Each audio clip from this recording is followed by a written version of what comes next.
Shalom, salam sejahtera, sahabat jalan yang lurus. Selamat berjumpa kembali di channel ini. Saya selalu berharap dan berdoa kiranya kita semua tetap dalam keadaan baik, dalam keadaan sehat, dan pastinya tetap dalam perlindungan Tuhan. Saudaraku yang terkasih, kita akan melihat lagi bagaimana keberlangsungan suatu diskusi yang tak kalah seru dan menarik, yang dimana ada seorang pemuda Kristen yang akan berhadapan dengan Ustadz Tsuma. Kita akan melihat bagaimana Ustadz Tsuma ini selalu saja mengeluarkan narasi-narasi atau data-data liar yang sama sekali itu tidak berkaitan dengan iman Kristen. Karena memang Ustadz Tsuma ini doyannya selalu membahas tentang iman Kristen, membahas tentang Alkitab, dan merasa diri paling benar dalam mentafsirkan dan juga memaparkan tentang iman Kristen atau isi Alkitab itu sendiri. Maka dari itu, tanpa berlama-lama, mari kita simak videonya bagaimana seorang pemuda mengobrak-abrik seorang Ustadz Tsuma. Selamat menyaksikan, Tuhan Yesus memberkati. Yang datang kepada Aeneas itu siapa? Iblis. Paham sampai sini? Paham ya? Yang ketiga, Yesus hakim. Kenapa Yesus hakim? Kenapa bukan Nabi Musa? Kenapa bukan Nabi Muhammad? Kenapa bukan Abraham? Kenapa? Karena salam satu Tuhan.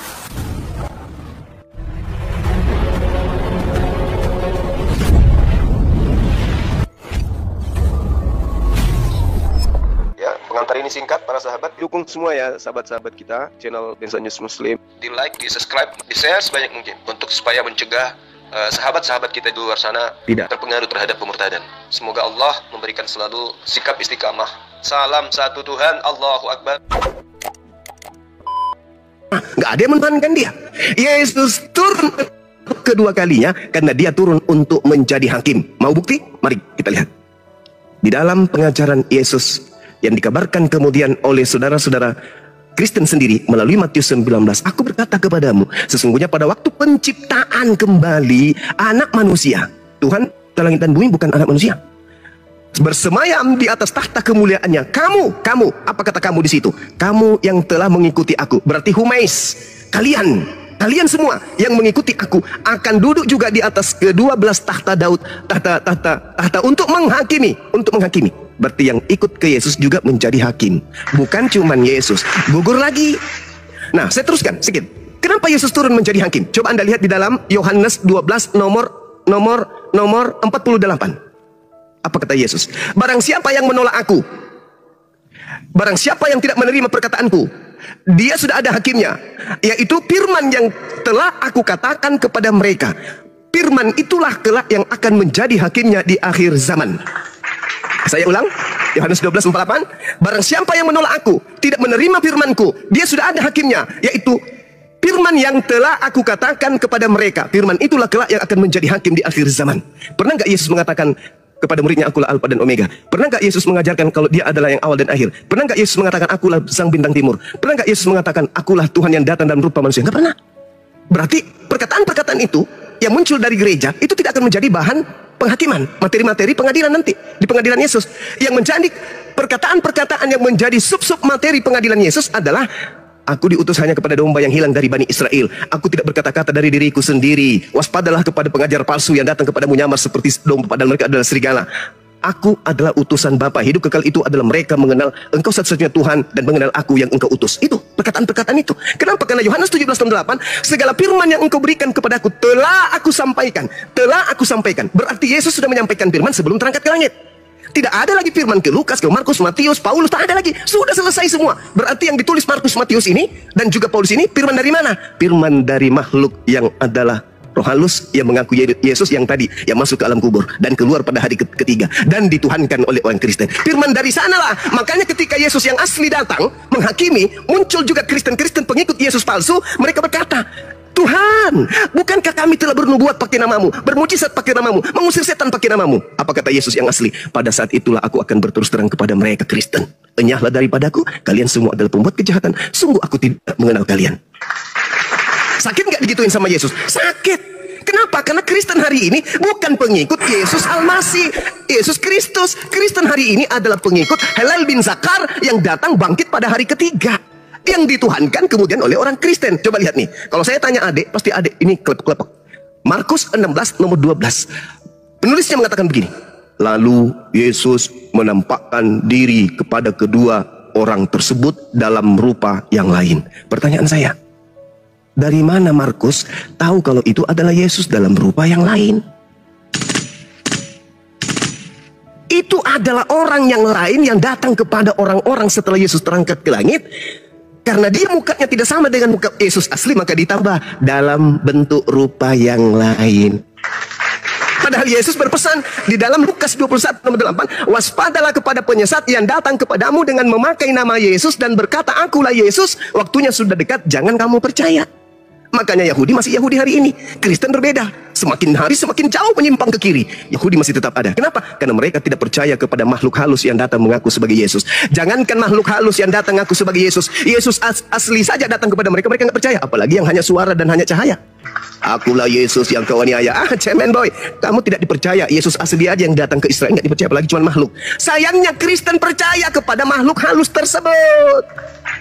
Sehingga ada ini, apologet siapa ini? Apologet muda ya. Sehingga ada ini menyatukan antara Yesus yang datang ke tengah-tengah Bani Israel dan Yesus yang datang di Pulau Patmos. Akulah sang bintang timur gilang gemilang. Padahal bintang timur itu adalah Helal bin Zakar yang tertulis di Yesaya 14 nomor 12 sampai nomor 16. Kristen kalau ditanya, kenapa itu Yesus kau ketuhankan? Karena Yesus itu 100% manusia. Itu berarti Kristen sedang otak kecilnya bekerja. Dia sedang mengutarakan Yesus ketika menjadi nabi di tengah-tengah Bani Israel. Itu yang asli. Ditanya lagi, tapi kok kau sembah? Karena Yesus juga adalah 100% Tuhan. Nah, itu yang ketuhanannya itu adalah Yesus yang datang kepada Paulus in the gang. Digabungkan menjadi satu. Padahal Yesus yang adalah manusia berbeda dengan Yesus yang adalah dewa untuk orang Kristen. Tolong dipahami ini.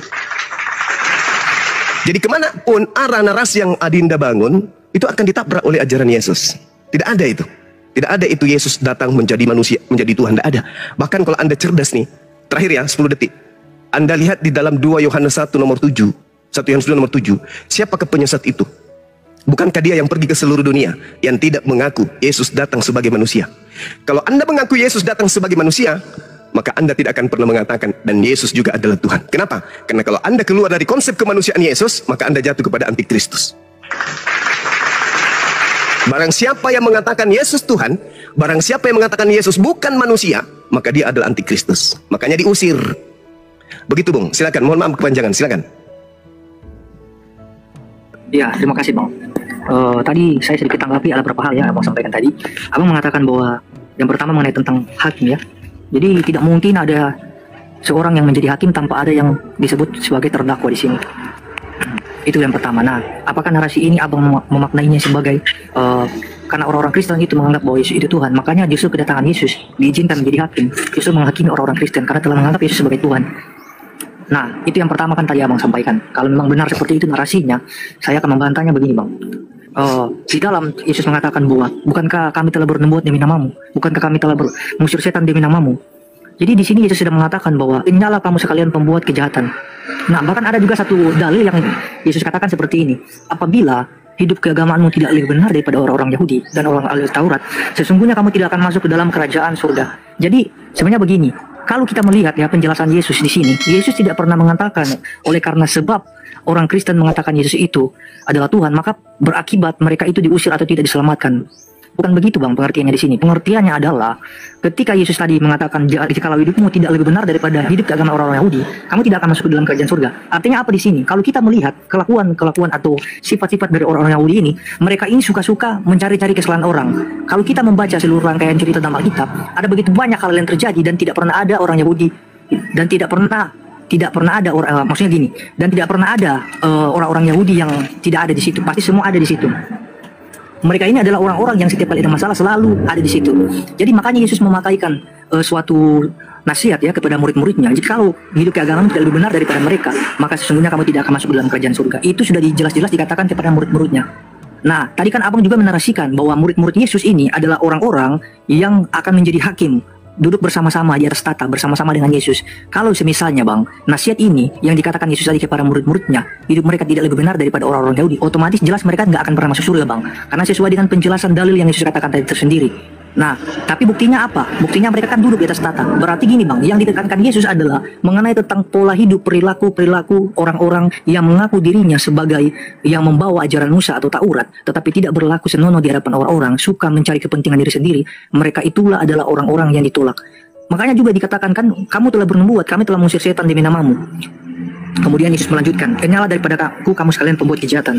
Jadi di sini yang ditolak itu bukan tentang karena ada orang-orang yang mengaku Yesus sebagai Tuhan, bukan. Tetapi yang ditolak sini adalah perilaku orang-orang yang walaupun menyebut diri mereka Kristen, tetapi pola hidup mereka tidak sesuai dengan apa yang Yesus katakan, maka mereka itu adalah orang-orang yang akan ditolak. Jadi dalam pemahaman Kristen bang, kami tidak hanya sekedar beriman bahwa kami sudah diselamatkan terus otomatis kami langsung masuk ke surga. Nggak begitu konsepnya bang. Rasul Paulus mengatakan bahwa kerjakanlah keselamatanmu dengan takut dan gentar. Berarti ketika kita sudah menerima anugerah atau keselamatan, kita patut mengerjakan keselamatan itu. Karena sesungguhnya konsep keselamatan berarti adalah suatu kesempatan yang diberikan oleh Tuhan bagi manusia dalam membenahi hidupnya sehari-hari. Itu yang kami pahami bang. Jadi nggak sekedar hanya kami orang Kristen ketika sudah percaya Yesus, ketika sudah ditebus dosanya maka masuk surga, bukan seperti itu. Nah, saya juga menanggapi begini bang ya. Kalau abang tadi mengatakan bahwa misalnya murid-murid pun itu kan sama juga duduk di atas tahta bersama Yesus, berarti gugur dong argumentasi saya bahwa Yesus sebagai satu-satunya hakim. Nggak begitu bang. Jadi begini, ketika dikatakan dalam Yohanes 5 tadi, Yesus ini akan menghakimi mereka yang hidup dan yang mati. Jadi di sini tidak hanya terdapat tidak ditujukan kepada kalangan-kalangan tertentu aja bang. Jadi ini berbicara secara universal. Coba kita lihat ya di dalam Yohanes 5 tadi. Saya bacakan dulu dalilnya. Ayat 28.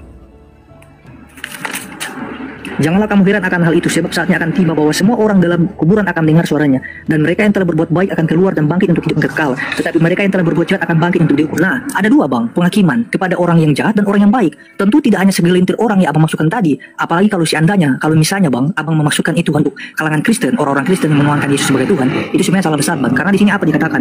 Bahwa orang-orang yang hidup, yang berbuat jahat akan bangkit untuk dihukum, sedangkan yang berbuat baik akan bangkit untuk memperoleh hidup kekal atau diselamatkan. Jadi tujuan Yesus menjadi hakim di sini tidak hanya sekedar sesuai dengan yang abang tuduhkan tadi ya, oleh karena ada orang Kristen yang menjadikan dia Tuhan, kemudian dia berperan sebagai hakim. Gak seperti itu bang. Tetapi yang disebutkan hakim kepada dia adalah untuk semua manusia, baik dari Islam, Kristen, Hindu, Buddha dan sebagainya. Setiap orang yang mati dan kemudian berperilaku baik dan yang buruk, mereka itu akan dihakimi menurut perbuatan mereka masing-masing bang. Jadi dari sudut pandang ini bang, silakan abang jawab bang. Kira-kira Yesus ini siapa kalau dia misalnya hanya sekedar nabi biasa? Nah baru abang juga mengatakan tadi kepada saya mengenai tentang Yesus disebut sebagai orang yang telah matikan tadi. Kemudian dia itu masuk ke dalam kubur. Kemudian yang dipercaya oleh orang Kristen 3 hari 3 malam. Ini adalah tanda angkatan-angkatan yang sesat yang abang katakan tadi kalau tidak salah ya. Nah itu pertanda angkatan jahatnya. Mengapa Yesus mencontohkan atau menganalogikan kematiannya sama halnya dengan Yunus yang ada di dalam perut ikan? Kenapa? Karena yang Yesus ambil poin yang terpenting adalah begini bang. Pertama, ketika Yunus berada dalam perut ikan, dia itu tidak mati, namun hanya ada di dalam perut ikan. Sama halnya dengan Yesus yang ada dalam perut bumi, dia tidak mati. Makanya saya percaya begini bang, yang saya percayai bahwa manusia yang hanya mati, tetapi Tuhannya atau yang saya katakan tadi, menginjili roh-roh yang ada dalam penjara itu tidak pernah mati. Kemudian saya tanggapi begini bang, abang mengatakan juga kepada saya tadi bahwa orang-orang yang bersama-sama dengan Yesus yaitu Yakobus, Petrus dan Andreas mungkin saudaranya ya. Ketiga orang ini yang dibawa Yesus di atas bukit, kemudian Yesus menampakkan diri dalam rupa kepada mereka. Nah ini bang kejadiannya ini berlangsung ketika Yesus masih bersama-sama dengan murid-muridnya. Bukan itu terjadi ketika Yesus sudah jauh terangkat ke surga bang, seperti yang abang katakan tadi. Nggak begitu konsepnya. Nah baru abang menanyakan dari mana Markus mengetahui kalau Yesus benar-benar menampakkan diri kepada murid-muridnya. Nah itu yang abang tanyakan kan tadi. Jadi saya memakai dalilnya begini bang ya. Di dalam murid-murid Yesus ini bang, kita hanya percaya bahwa 12 murid saja, bahkan ada 120 murid, bahkan ada banyak murid-murid ya, walaupun yang lain itu sudah mengundurkan diri. Tetapi kalau yang disebut Markus ini siapa sih? Markus ini adalah disebut juga Yohanes ya. Dia ini adalah murid dari Barnabas, teman sekerja Paulus ya. Bahkan kalau disebut juga Barnabas adalah orang tua rohani dari Paulus. Jadi Barnabas ini yang kemudian adalah disebut di dalam Alkitab bahwa dia adalah orang yang penuh dengan Roh Kudus. Jadi Markus ini atau disebut Yohanes ini yang menjadi penulis kitab ini lah yang menjadi orang yang menceritakan tentang kejadian ini. Dari mana dia mengetahuinya? Tentu saja dari cerita-cerita yang dikatakan oleh Barnabas kemungkinan dari gurunya sendiri. Dan dari mana Barnabas menerima? Karena Barnabas ini adalah seorang murid Yesus juga yang walaupun tidak secara khusus yang 12 ini, tetapi dia juga menjadi bagian dari murid itu bang. Nah jadi kalau menurut saya dia mendapatkan informasi dari mana? Informasi dari murid-murid yang lain. Karena yang bekerja itu bang, itu bukan cuma sekedar 12 murid, tetapi ada murid-murid lain juga yang memberitakan firman Tuhan. Walaupun dijelaskan tidak secara spesifik ya, seperti halnya 12 murid ini dalam pemberitaan Injil mereka. Nah, kalau misalnya juga abang tadi mengatakan kepada saya mengenai tentang antikris ya, bahwa orang-orang yang mengatakan bahwa Yesus itu adalah manusia, yang tidak mengakui Yesus sebagai manusia, mereka itu adalah antikris. Kenapa ayat itu mengatakan seperti itu? Jelaslah. Karena begini, di dalam pemahaman Kristen kami percaya kok bahwa Tuhan itu datang dalam rupa manusia. Kami percaya. Kenapa kami mempercayai seperti itu? Karena begini, ketika Tuhan itu datang sebagai manusia, berarti Tuhan itu ketika kami mempercayai dia datang sebagai manusia, sama halnya juga kami percaya bahwa dia itu melakukan tujuannya ke dalam dunia ini, yaitu apa? Melaksanakan setiap kehendak Bapa dalam hidupnya. Di samping memberitakan kebenaran dari Tuhan, dari Bapaknya, dia juga mengatakan pada hari ini telah tertulis bahwa anak manusia akan diserahkan ke tangan orang-orang berdosa. Mereka akan menyiksa dia dan disalibkan dan bangkit dari hari yang ketiga. Makanya penulis surat-surat di sini Paulus mengatakan bahwa kalau tidak mengakui Yesus datang sebagai manusia, mereka adalah antikris. Nah, karena apa? Karena mereka tidak pernah mengimani bahwa Yesus itu sudah mati sebagai manusia, sudah menebus dosa manusia. Nah, persoalannya Bang, kalau cuma hanya sekedar berbicara dari sisi kemanusiaan, Abang mungkin akan mengakui, bahkan orang Islam semuanya mengakui Yesus itu manusia. Tetapi yang menjadi perbedaannya sini adalah orang Islam tidak pernah mengakui bahwa ketika Yesus datang sebagai manusia, orang Islam tidak pernah mengakui bahwa dia itu bertujuan untuk mati di atas kayu salib, kemudian bangkit dan memperdamaikan dosa manusia di hadapan Allah. Itu yang tidak pernah diakui oleh para orang-orang Islam, Bang. Nah, kemudian juga Abang tadi mengatakan di dalam kitab Yesaya, ya, Yesaya 14 ayat 12, "Wa engkau bintang timur putar fajar, engkau telah jatuh," kan dia berkata seperti itu di dalam ayat itu. Nah, dimaksudkan putra fajar di sini itu tidak ada penafsiran yang memang benar-benar menunjukkan apakah bintang timur atau putra fajar ini dimaksudkan kepada Lucifer. Tidak pernah ada, Bang, penafsiran yang tepat mengenai tentang ini. Bahkan ini menurut saya masih ambigu, Bang. Kalau sekiranya memang ada narasi-narasi dari pihak kekristenan sendiri yang mengatakan bahwa Yesaya 14 ayat 12 ini adalah Lucifer, dia adalah seorang malaikat yang jatuh ke bumi, itu penafsiran yang masih ambigu, Bang. Belum terbukti kebenarannya apakah ini Lucifer. Tetapi gelar-gelar yang dikatakan kepada Yesus, misalnya putra fajar ini, bintang gilang gemilang, ini udah jelas, Bang. Nah, yang masih kontradiksi ini dalam Yesaya 14 ini, ayat 12 ini, kita nggak bisa tahu ya referensinya yang benar ini dari mana sebenarnya. Karena ini bentuk interpretasi yang masih belum akurat, Bang. Itu kalau dari saya tanggapi soal ini. Nah, menyangkut juga ya yang Bang Suma katakan tadi. Itu ditambahkan oleh misalnya kaum Kristen ya, itu pengajaran-pengajaran palsu dari kekristenan. Kalau seandainya Bang Suma mengatakan pengajaran itu palsu dari kekristenan, saya minta Bang buktinya sekarang. Tunjukkan misalnya salah satu bukti yang mengatakan bahwa apa yang tertera dalam Alkitab itu, misalnya pengakuan-pengakuan dari rasul-rasul dan lain sebagainya, seperti yang Bang Suma tuduhkan tadi, kalau itu palsu, saya mau minta di mana aslinya, Bang? Dan dari tahun berapa itu misalnya diubah? Itu pertanyaan saya, seperti yang teman-teman Kristen lainnya tanyakan juga kepada kaum Muslim. Itu dulu, Bang, dari saya. Silakan. Oke, jadi ini bias ya, kemana-mana. Kita kerucutkan aja permasalahan. Jadi gini, terkait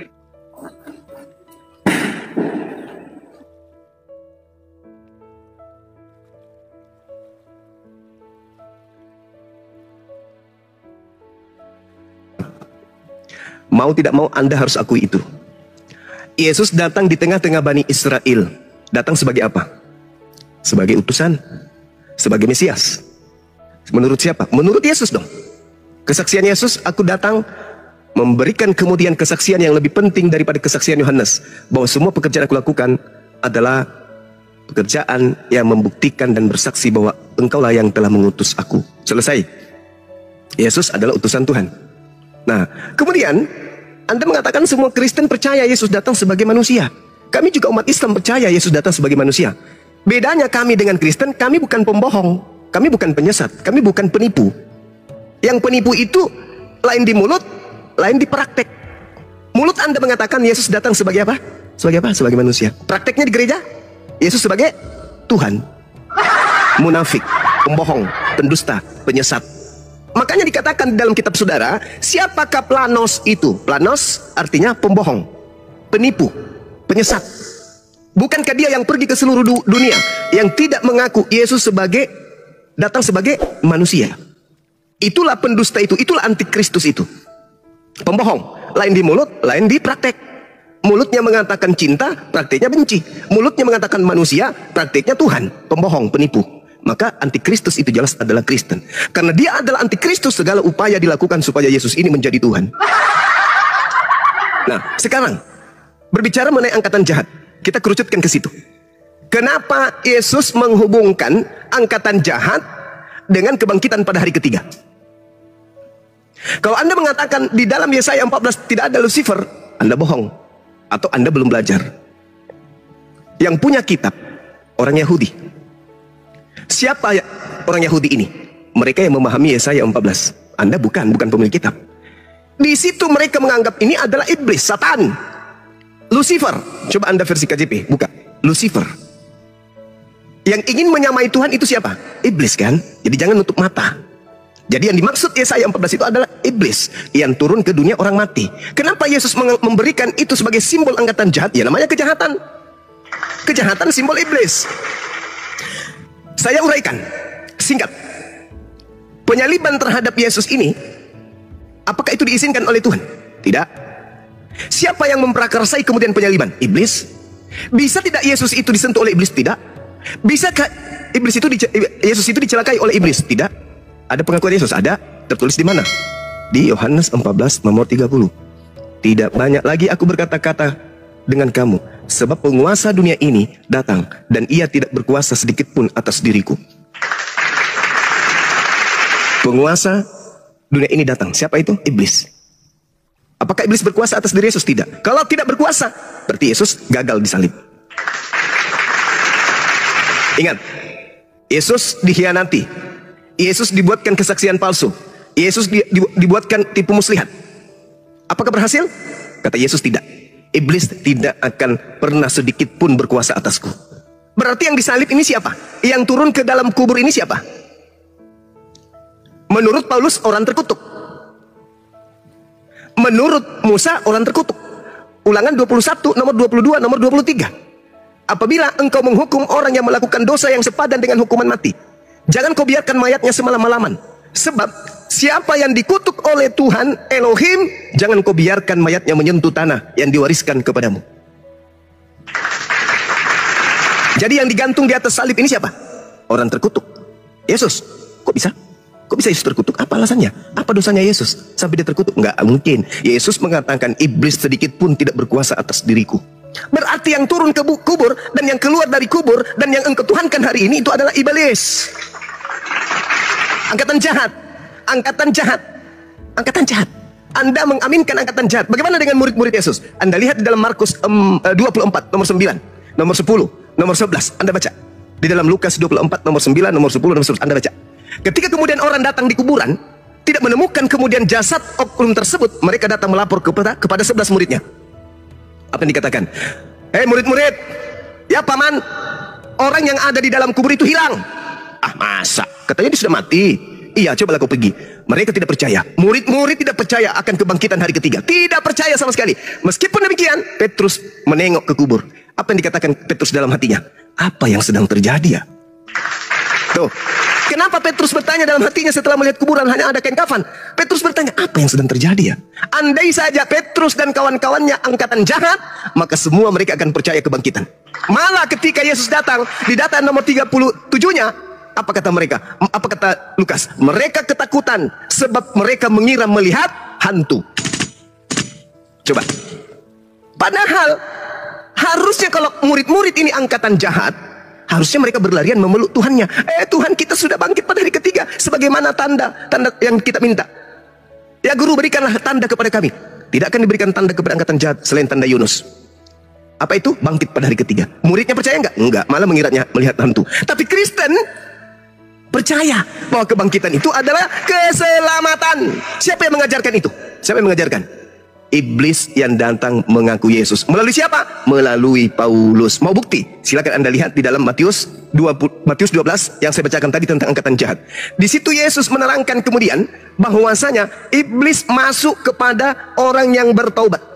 Masuk ke dalam tubuhnya. Di dalam Matius 12 nomor 43. Apabila roh jahat keluar dari manusia, ia mengembara ke tempat-tempat dan tandus mencari pemberhentian. Tetapi ia tidak mendapatkannya. Lalu ia berkata, aku akan kembali ke rumah yang telah kutinggalkan itu. Maka pergilah ia dan mendapati rumah itu kosong, bersih, tersapu dan rapi teratur. Lalu ia keluar dan mengajak 7 roh lain yang lebih jahat daripadanya. Dan mereka masuk dan berdiam di situ. Maka akhirnya keadaan orang itu jauh lebih jahat daripada keadaannya semula. Demikianlah juga yang berlaku atas angkatan jahat ini. Jadi angkatan jahat kemasukan 8 roh jahat di dalam tubuhnya. Yang datang kepada Paulus itu bukan Yesus. Yang datang kepada Paulus itu adalah roh jahat. Angkatan jahat. Jelas itu. Makanya Kristen sebagai pengikut Yesus ajarannya aneh. Tuhan datang mati dibunuh manusia, nebus dosa manusia. Ajarannya aneh. Itu. Paham ya? Nah, saya kira begitu dari saya. Bahwasanya saya simpulkan yang kalian sembah itu adalah iblis. Mohon maaf nih, kita berdiskusikan, bukan menghujat. Yang kalian sembah itu adalah iblis yang ngaku-ngaku Yesus. Saya kembali sedikit, 1 menit. Habis itu Anda terangkan, tapi kalau bisa kita tiktokan aja, nggak usah terlalu panjang kayak gini, karena materi ini sudah dihafal oleh netizen. Ketika Anda membaca Yohanes 5, nomor 28-29, silakan aja Yesus menghakimi seluruh manusia, silakan aja. Tapi apa penghakimannya? Manusia, ya paman, kenapa kau tidak menyembah aku? Menyembah kamu? Ya, kenapa bisa menyembah kamu? Karena aku mengajarkan sembahlah aku. Di mana aja, ayo, di mana? Manusia, ya paman, kenapa kamu tidak ke gereja? Emang ada perintahmu? Nggak ada sih. Paman, kenapa kamu membiarkan kemudian dirimu tidak makan babi? Emang ada ajaranmu makan babi? Manusia, ya paman, kenapa kamu tidak kemudian ibadah minggu? Emang ada perintahmu ibadah minggu? Kenapa kau tidak menuhankan aku? Emang ada perintahmu menuhankan dirimu? Makan babi, tidak bersalah, emang ada? Ada perintahmu untuk menjadi Kristen? Nggak ada kan? Nah, apa yang mau dihakimi? Kalian Kristen. Yang dihakimi kalian. Orang akan dibangkitkan, diupah berdasarkan perbuatannya masing-masing. Yang baik masuk surga, yang jahat masuk neraka. Siapa yang jahat? Siapa yang jahat? Siapa angkatan jahat? Siapa yang kerasukan 8 roh jahat? Siapa yang mengajarkan kemudian menyembah kepada manusia? Siapa yang mengajarkan kemudian menyembah kepada roh? Yang jahat siapa? Yang memanggil Yesus Tuhan siapa? Yang bernubuat pakai nama Yesus siapa? Yang bermujizat pakai nama Yesus siapa? Siapa yang dinubuatkan sebagai angkatan jahat? Yang kemasukan 8 roh? Yang jahat masuk ke neraka. Makanya di dalam Matius 23 nomor 15, celakalah engkau wahai ahli Taurat, Paulus. Celakalah engkau wahai orang Farisi, Paulus. Celakalah engkau wahai orang munafik, Paulus. Engkau menyeberangi lautan, Paulus. Engkau menjelajahi daratan, Paulus. Engkau mentobatkan orang menjadi pengikut agamamu, Paulus. Setelah kau tobatkan, kau jadikan dia menjadi orang neraka, Paulus. Dan 2 kali lebih jahat daripada engkau sendiri, Kristen. Siapa orang Farisi? Ahli Taurat yang menjelajahi daratan meninggalkan Yerusalem, menjelajahi daratan menyeberangi lautan, mentobatkan orang-orang di luar Yerusalem menjadi pengikutnya. Itu siapa? Paulus. Apa nama pendiri? Apa nama agama yang didirikan? Karisteng. Di mana Paulus mendirikan agama Karisteng? Kisah Para Rasul 24 nomor 5. Tuh. Paulus ini adalah penyakit sampar. Dia telah menyesatkan orang-orang Yahudi di dunia yang beradab. Dia adalah tokoh dari agama Karisteng. Jadi kita kerucutkan saja, karena itu adalah kesimpulan dari apa yang Anda sampaikan. Saya tidak bisa menanggapi semuanya. Yang pasti Anda, saudara ini hanya menjelaskan doktrin aja. Saya ingin kita diskusi tiktokan. Kita tiktokan supaya bisa memberikan edukasi kepada yang lain. Ketika Yesus datang ke atas muka bumi ini, dia mengajarkan dirinya adalah manusia yang diutus sebagai Rasul Tuhan, atau mengajarkan dirinya sebagai Tuhan yang menjadi manusia? Mana yang betul? Silakan. Tiktokan kita, tiktokan. Oke, saya tanggapi dulu pernyataan Bang Suma, kemudian setelah itu kita tiktokan, Bang. Jangan terlalu panjang tapi ya. Oke. Ya, pertama ya, singkat aja ya. Tadi Bang Suma mengatakan bahwa kalau seandainya murid-murid Yesus termasuk dalam angkatan yang jahat, tentunya mereka juga pasti akan mengatakan bahwa Yesus telah bangkit.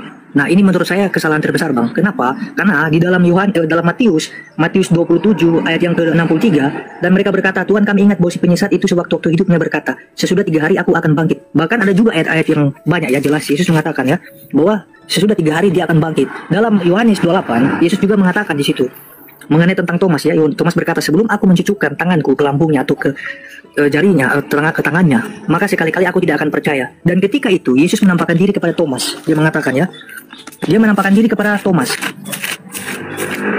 Nah, di dalam pernyataan ini sebenarnya, Bang, kalau kita beralih ke dalam Matius pasal 27 tadi, Bang, ayat 68 dan seterusnya, Bang, seharusnya orang-orang atau mahkamah agama ini yang patut dipersalahkan, Bang, dan bukan murid-murid Yesus. Karena murid-murid Yesus juga, walaupun memang ada beberapa murid yang tidak percaya, tapi jangan lupa juga, Bang ya, kalau Abang mau cek misalnya di dalam Matius 28, di situ ada seorang murid yang disebut Maria ya. Dia itu pergi ke kuburan Yesus, dan dia berjumpa di sana dengan malaikat.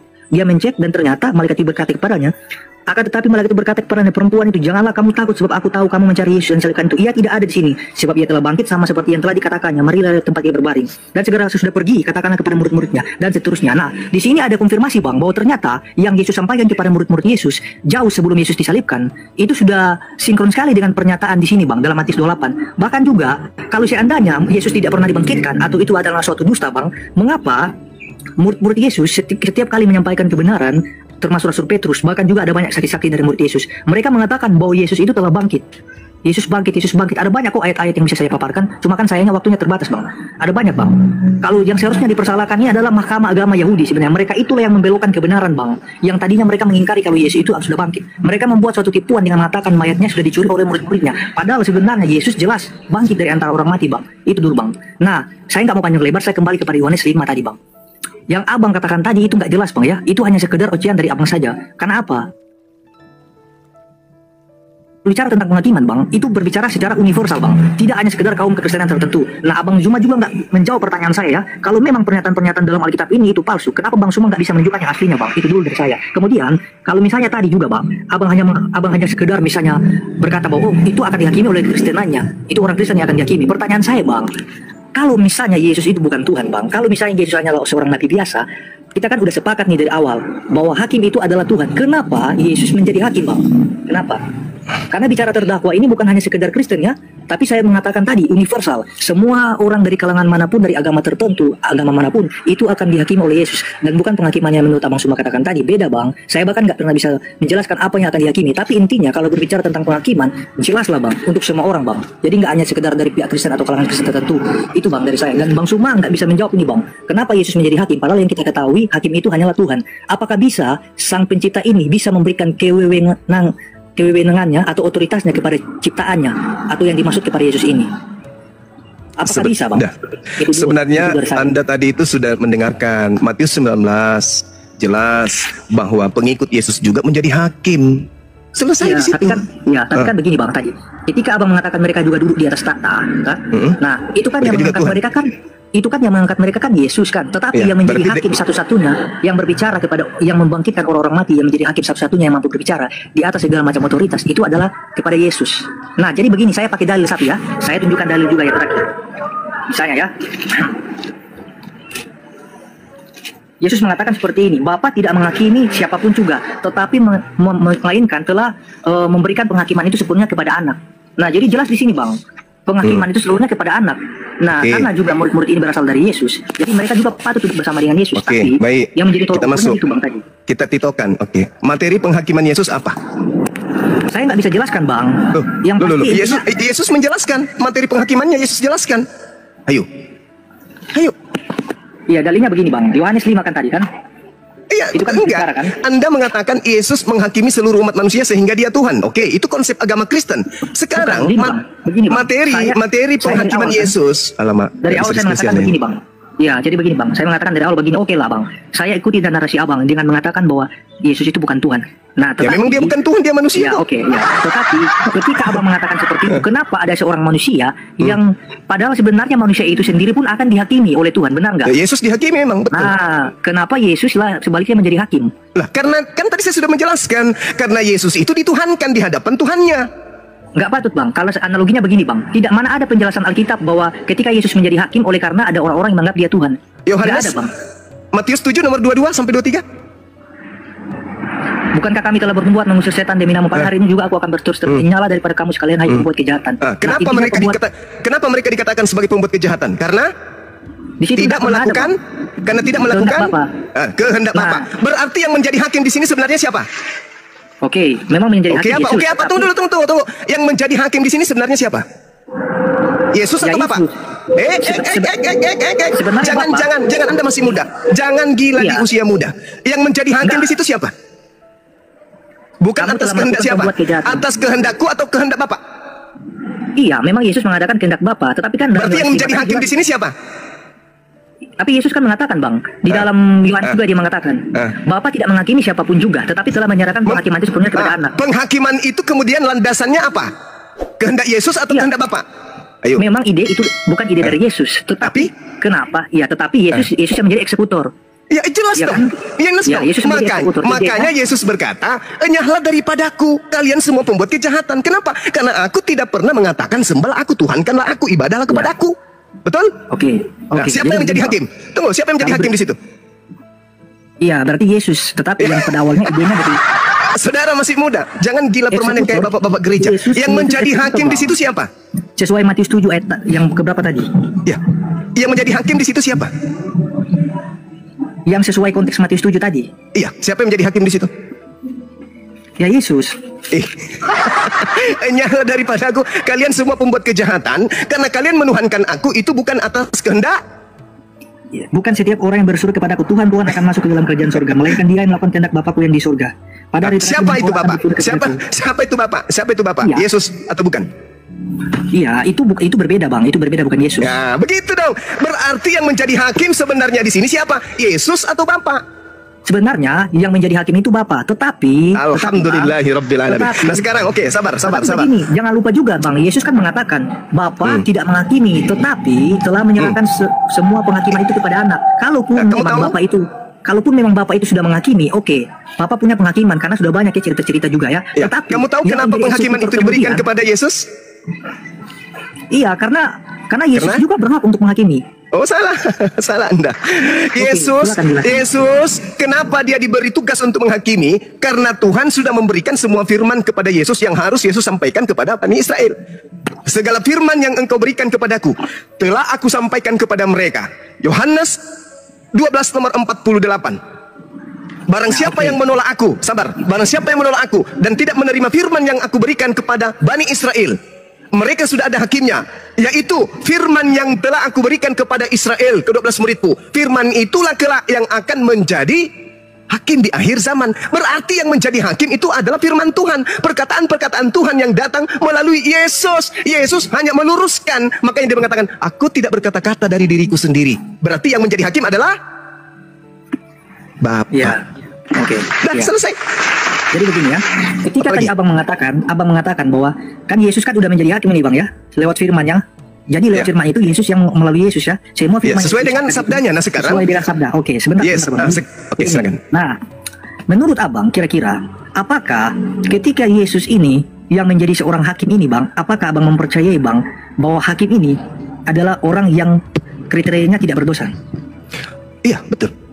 Berarti kriteria mesti orang yang tidak berdosa. Bukan masalah tidak berdosa, dia adalah utusan Tuhan, Rasulullah. Enggak, maksudnya semua nabi utusan itu punya kelemahan, benar nggak bang? Pasti ada kesalahan, benar. Nah, karena mereka bukan Tuhan. Ya. Iya. Kenapa Yesus mengatakan dia tidak ada kesalahan apapun? Di mana itu? Ya, sesuai juga dengan dikatakannya ketika Yesus akan dihukum, Pilatus mengatakan, aku tidak pernah menemukan kesalahan apapun kepada orang ini. Nah menurut abang itu. Menurut abang kan begini tadi, bahwa kriteria menjadi seorang hakim itu adalah jelas dia tidak berdosa misalnya, contoh ya seperti itu. Nah, kalau Yesus yang misalnya seandainya dia berdosa bang, dan adalah manusia bang, kenapa bang dia ini bertugas untuk menghakimi orang-orang yang hidup? Bahkan sebenarnya logikanya begini bang ya, saya kasih sederhana aja bang. Jadi begini, kalaupun abang mempercayai Yesus itu sebagai utusan yang diutus Allah untuk menyampaikan firman Allah, tentunya bang, seorang utusan pun tidak akan pernah luput juga yang dari yang namanya firman yang telah disampaikan kepadanya. Dalam arti begini, seorang utusan itu pun akan dihakimi bang. Percaya nggak kalau seorang utusan akan menerima penghakim? Ya benar. Betul. Nah kenapa Yesus yang adalah seorang utusan dalam arti manusia biasa, kenapa dia tidak dihakimi tapi dia menjadi hakim? Kata siapa Yesus tidak dihakimi? Dihakimi oleh Allah maksudnya bang? Yes, betul. Iya, kalau ada coba bisa tunjukkan dalilnya di mana itu kalau Yesus tidak dihakimi atau Yesus itu dihakimi? Yesus. Jadi begini bang. Coba Anda baca. Kan? Sabar dulu. Coba ya. Anda baca di dalam 1 Korintus 15 nomor 28. Oke.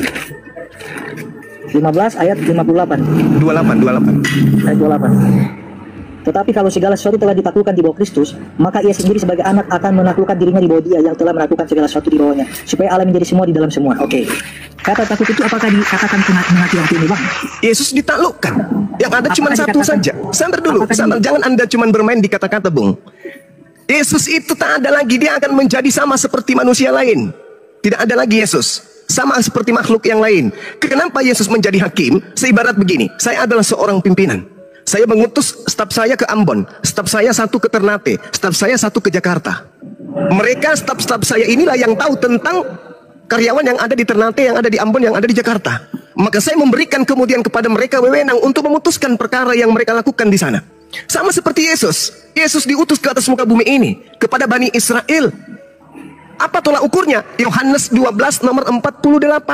Barang siapa yang menolak aku. Nah sekarang yang menolak Yesus itu siapa? Anda atau saya? Saya menerimanya sebagai rasul.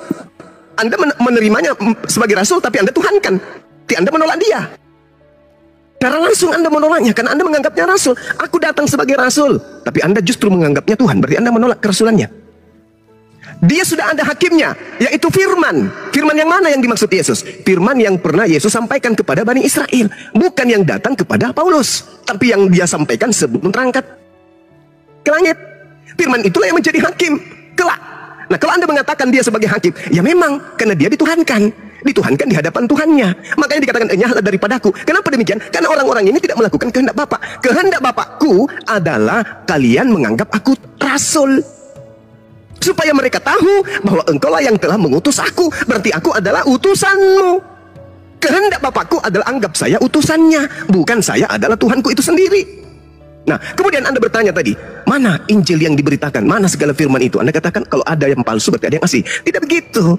Yesus mengatakan segala firman yang engkau berikan kepadaku telah aku sampaikan kepada mereka. Mana segala firman itu? Tunjukkan ke saya. Ada? Tidak ada. Markus 1 nomor 14, Yesus memberitakan Injil kerajaan Allah. Mana Injil kerajaan Allah itu? Ada? Ada. Jadi kalau Anda mencari Injil yang diajarkan oleh Yesus, minta ke saya, Anda salah. Yesusnya mengajarkan Injil kepada Bani Israel. Minta kepada Bani Israel. Karena Yesus mengatakan, dia mengajarkan Injil kerajaan Allah kepada Bani Israel. Mana Injil kerajaan Allah itu? Tanya kepada mereka, jangan tanya kepada kami umat Islam. Masalahnya kan Bang, abang kan tadi kan mengatakan kan, itu kan nggak benar. Jadi saya minta pertanggungjawaban dari abang, karena abang yang mendalilkan itu, abang yang mengucapkan itu. Oke, sekarang begini. Ketika Yesus mengatakan segala firman yang engkau berikan kepadaku, pertanyaan saya, apakah kemudian surat-surat Paulus sudah ada pada saat itu? Iya, memang belum ada Bang. Nah, belum ada. Lalu surat-surat Paulus ini dari mana?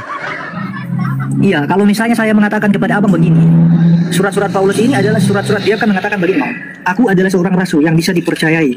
Itu kan banyak pernyataan Paulus mengenai tentang dirinya, tetapi kan ya, sekarang permasalahannya, ada banyak Yesus, dari kalian teman-teman yang mengatakan bahwa Paulus ini rasul palsu. Ya memang palsu. Tidak ada pernyataan yang mampu melegitimasi dari pernyataan-pernyataannya, atau apalagi dalam penulisannya, dalam surat-suratnya. Itu kan yang sering kali dikatakan. Nah, sekarang begini, Bung. Segala firman yang engkau berikan kepadaku telah aku sampaikan kepada mereka. Ada nggak Paulus di situ sebagai penerima? Iya, itu kan maksudnya Yesus kan sedang berbicara mengenai tentang tugasnya sendiri, Bang. Bukan lagi berbicara tentang rasul-rasul. Lah enggak, jadi ketika Yesus melakukan penginjilan, dia mengatakan segala firman yang engkau berikan, segala firman yang engkau berikan telah aku sampaikan kepada mereka. Ada nggak Paulus di situ sebagai penerima? Memang kalau dari segi murid-murid, Paulus itu bukan termasuk dalam tugas itu. Lagi pula berarti tidak ada. Jawab aja tidak ada. Ada nggak Lukas hadir di situ? Kalau secara langsung dia tidak ada karena belum termasuk dalam murid itu. Tidak ada. Ada nggak Lukas di situ? Sebentar. Tetapi ketika ada seorang murid dari Yesus yang bernama Barnabas, yang kemudian juga adalah orang yang pertama membawa Paulus, memperkenalkan Paulus di lingkungan saudara-saudara, mereka itu cuma tafsiran kepepet. Saya tanya, segala firman yang engkau berikan kepadaku telah aku sampaikan kepada mereka. Ada nggak Paulus di situ? Iya, saya sudah jawab tadi, nggak ada. Nggak ada. Ada nggak Lukas di situ? Nggak ada memang, Bang. Ada nggak Markus di situ? Ada nggak Markus di situ, Bang? Ada nggak Markus di situ? Kalau Markus, Bang, tidak termasuk dalam tugas murid ini, Bang. Tidak ada. Bilang aja tidak ada. Ada nggak penulis Matius di situ? Matius murid Yesus, ya jelas. Ya, kalau itu betul. Tapi ada nggak penulis Paulus di situ? Penulis Matius ada nggak? Penulis Matius? Ya. Ya kan saya katakan tadi kalau Matius itu memang murid Yesus. Kalau Matius itu murid Yesus. Oke, si Kepas iya. Yang saya tanyain, sorry. Bukan, si Lewi iya. Kepas. Iya, bukan Kepas, Petrus. Nah, sekarang yang saya tanya, ada nggak penulis Matius di situ? Ada nggak penulis Matius hadir? Segala firman yang kau berikan telah aku sampaikan. Ada nggak penulis Matius hadir juga di situ? Yang disebutkan yang menulis Matius ini kan adalah murid Yesus, Matius ini. Oh, bukan. Penulis Matius itu bukan murid Yesus. Nggak ada. Penulis Matius nggak ada. Dari mana datanya, Bang? Matius 9 nomor 9. Matius 9 nomor 9. Ya, saya akan baca. Jadi, penulis Matius itu bukan murid Yesus. Dia tidak ada ketika segala firman terkan kepada muridnya. Abang Matius, mengatakan segala firman yang telah engkau sampaikan kepadaku telah aku sampaikan kepada mereka. Nah, jadi abang mempertanyakan. Telah aku sampaikan kepada mereka. Telah aku sampaikan Paulus kepada mereka. Tidak ada, Lukas tidak ada, Markus tidak ada, penulis Matius pun tak ada. Dari penulis mana Matius pun tak ada di situ. Mengatakan bahwa Matius itu bukanlah Matius yang menulis sendiri, tapi orang lain. Tadi Matius berapa tadi, Bang? Bang, Matius berapa tadi, Bang? Matius 9 ayat berapa? Markus, Matius, Yohanes, penulis Yohanes itu semuanya tidak ada di situ. Enggak, maksudnya Matius berapa tadi yang didalilkan? 9, nomor 9. Oke, jadi maksudnya Penulis Matius bukan murid Yesus. Dia orang yang tidak dikenali. terakhir kemudian baru dianggap itu tulisan Matius. Bukan. Begitu juga buku Yohanes. Buku Yohanes ini juga bukan murid Yesus yang menulis, tetapi orang lain. Anda boleh baca di dalam Yohanes 21 nomor 24 sampai 25. Bukti bahwa tidak ada penulis Bible itu murid Yesus, tak ada. Jadi segala firman yang Yesus sampaikan kepada muridnya itu tidak dituliskan oleh muridnya. Penulis-penulis Bible ini termasuk Yohanes adalah menerima kesaksian-kesaksian dari orang-orang. Paham di situ. Jadi kalau Anda mencari Injil kerajaan Allah yang Yesus ajarkan, ya tidak ada lagi. Kenapa? Karena orang Yahudi pun kehilangan, apalagi Kristen, apalagi Islam. Ya begini aja bang, yang saya maksudkan tadi adalah mohon tunjukkan bang data-data yang sudah tidak valid itu bang yang abang maksudkan. Loh, semua yang tertulis di dalam Bible itu tidak valid, semuanya. Iya makanya tunjukkan boleh saya. Semuanya dari kitab Kejadian sampai Wahyu semuanya tidak valid. Saya minta pertanggungjawabannya bang, tunjukkan data yang misalnya di mana data berarti yang aslinya, yang validnya itu di mana? Loh, kok jadi tanya saya yang aslinya? Kan abang mengatakan bahwa tidak valid misalnya. Ya, sekarang begini Bung, kalau Anda disuguhkan uang palsu tanpa uang asli, bisa nggak Anda mengatakan bahwa uang ini palsu? Bisa kan? Tanpa menunjukkan yang asli? Bisa dong. Begitulah ketika Bible diajarkan, disampaikan ke... Permasalahannya begini bang, permasalahannya kalau misalnya analoginya hanya sekedar dari uang saja, saya memang nggak perlu memang, karena memang jelas banyak bisa dengan mudah saya temukan. Tetapi apabila hal itu tidaklah saya temukan, berarti kan ini saya minta, oh berarti kalau begitu mana dong yang aslinya? Karena saya memang jujur nggak bisa temukan. Nah makanya saya bertanya sama Bang Suma. Ada tidak murid Yesus? Gini bang, ada nggak murid Yesus? Ada nggak murid Yesus? Cuma berani mengatakan bahwa ternyata Alkitab itu dari Kejadian sampai Wahyu tidak valid atau tidak asli, ya saya minta bang tunjukkan bang. Karena kalau Bang Suma berbicara tentang ini, otomatis Bang Suma juga tahu dong aslinya di mana. Oh bukan begitu Bung. Orang berakal itu tidak begitu cara kerja otaknya. Sekarang begini. Musa menerima Taurat itu dalam bahasa apa? Dan tahun berapa? Lah, bisa jawab? Masa abang balik bertanya sama saya? Supaya saya jelaskan. Musa menerima Taurat dalam bahasa Ibrani di tahun 1400 sebelum Masehi. Tahun 3 sebelum Masehi, Kaisar Ptolemy II memerintahkan rabi-rabi menerjemahkan kitab Tanakh ke dalam bahasa Septuaginta. Oh, Kejadian sampai Wahyu itu intinya begini. Di mana misalnya kitab-kitab itu bisa didapatkan? Di mana itu, Bang? Saya kira Anda ini cerdas. Rupanya error juga rupanya. Sama seperti Pak Bom rupanya. Abang kan tadi kan mengatakan Kejadian sampai Wahyu itu tidak valid, ya kan? Ya memang nggak valid. Nah, tidak valid berarti maksudnya gini. Keasliannya itu di mana? Yang asli. Kitabnya Nabi Musa itu berbahasa Indonesia atau bahasa Ibrani? Iya, memang kalau dari terjemahan jelaslah bukan bahasa Indonesia. Ya, jelas, sudah nggak valid. Namanya terjemahan berarti tidak asli. Nah, saya tanya berarti gini. Ya, kalau ada memang kitab yang mendekati original teksnya, Bang, yang aslinya misalnya. Nah, itu di mana? Itu di mana? Kalau abang mengatakan itu bukan tugas saya menunjukkan itu bukan tugas saya. Bang. Abang kan mendalilkan. Abang kan mengatakan. Bahlul juga lama-lama ini anak. Enggak, maksudnya sekarang saya tanya sama saudara. Kitab yang dibawa oleh Belanda masuk ke Nusantara ini itu milik Nabi Musa? Itu semuanya kitab terjemahan. Nah, kalau valid nggak itu? Valid nggak itu sebagai kitabnya Nabi Musa? Ku tanya dulu saudara, valid tidak itu? Valid tidak itu? Iya gini. Valid tidak itu sebagai kitabnya Nabi Musa? Dalam terjemahan itu ada banyak kesalahan. Saya tanya, valid tidak itu sebagai kitabnya Nabi Musa? Valid karena tidak ada itu sebagai kesalahan, makanya tidak valid. Karena ada banyak valid. Anda sendiri mengatakan tidak valid, Bu. Makanya saya minta gini. Kan tadi abang minta saya. Itu bukan kitab saya, itu kitabnya Nabi Musa. Kenapa minta ke saya? Yang ada sekarang ini adalah kitab yang tidak valid. Selesai. Maksudnya abang kan tadi menuduhkan. Kemudian saya minta, di mana dalilnya? Atau bukan dalil, tapi di mana kitab yang asli itu, Bang? Otomatis ketika ada orang yang mengucapkan itu tidak valid, berarti ada kemungkinan. Jadi menurut saudara tetap aja valid terjemahan ini sebagai kitabnya Nabi Musa karena tidak bisa kita tunjukkan kitabnya Nabi Musa lagi gitu. Bukan, oke lah, bukan begitu. Tapi bagi saya mengejar pernyataan. Saya mengejar pernyataan Abang Suma kan. Ya itu aja Bang, saya mengejar pernyataan Abang Suma aja. Katakan itu tidak valid sebagai kitabnya Nabi Musa karena memang bukan kitabnya Nabi Musa. Terus Anda mencari-cari alasan. Kalau begitu tunjukkan. Apa tanggung jawab saya untuk menjelaskan itu? Itu bukan kitab saya, itu kitabnya Bani Israel. Begitu juga ajaran Yesus. Yesus mengajarkan kepada murid-muridnya, bukan kepada Kristen, bukan kepada Lukas, bukan kepada Paulus, bukan kepada Markus, bukan kepada penulis Matius, bukan kepada penulis Yohanes, kepada muridnya. Kenapa? Karena menurut penyelidikan yang dilakukan penulis Yohanes, segala muridnya, semua muridnya tahu dengan benar dan percaya bahwa Yesus adalah utusan. Jadi kalau ada kemudian penulis-penulis, wartawan yang datang setelahnya mengatakan Yesus adalah Tuhan itu sendiri, itu wartawan Oke. tidak terdaftar. Oke. Bukan murid Baik. Yesus itu. Baik, saya tidak akan pernah mempertanyakan lagi ke Bang Suma kalau di mana letak keaslian kitab itu atau disimpan di mana. Oke, saya nggak tanya itu ya. Sekarang saya perubah pertanyaan saya. Oke Bang, sekarang saya tanya Silakan. lagi. Kalau memang yang digunakan ini tidaklah valid, mengapa Abang Suma kebanyakan memakai argumentasi yang berasal dari Alkitab? Ayat-ayat Oke. yang Abang Suma pakai. Kenapa? Oke, baik. Kalau di dalam Al-Quran, ya Saya dikatakan nggak tanya Al-Quran. Loh, kan Anda bertanya kenapa? Kan Al-Quran saya mengatakan bahwa kitab Anda itu adalah kitab Salome. Sederhana kan? Anda kan bertanya kenapa Anda masih menggunakan? Karena kitab Anda itu kitab Salome. Kenapa kitab Salome? Ya karena mencampur adukan antara kebenaran dan karangan. Ya ahlal kitab lima talbisun al-haqqa bil batil wa taktumul haqqa wa antum ta'lamun. Lalu kemudian bagaimana?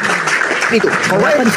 Mengapa di satu sisi, misalnya contoh ada perkataan Yesus yang dikutip oleh Abang ya, untuk membenarkan argumentasi Abang Suma. Tetapi di satu sisi ketika kami dari pihak kekristenan mengutip pernyataan Yesus itu tidak bisa diterima. Ternyata di kitab saudara itu memang ada dua Yesus. Yesus yang asli dan Yesus yang palsu. Dari mana? Makanya ini kebanyakan yang saya minta dari tadi saya kejar. Kalau dikatakan seperti Silakan ini, kejar mana? saya. Kamu akan kutangkap. Yesus di dalam kitab saudara itu ada yang asli, ada Yesus palsu. Nah. Di dalam kitab saudara loh. Mau saya kasih data? Silakan, tetapi begini Oke. Bang, perlu diingat Bang.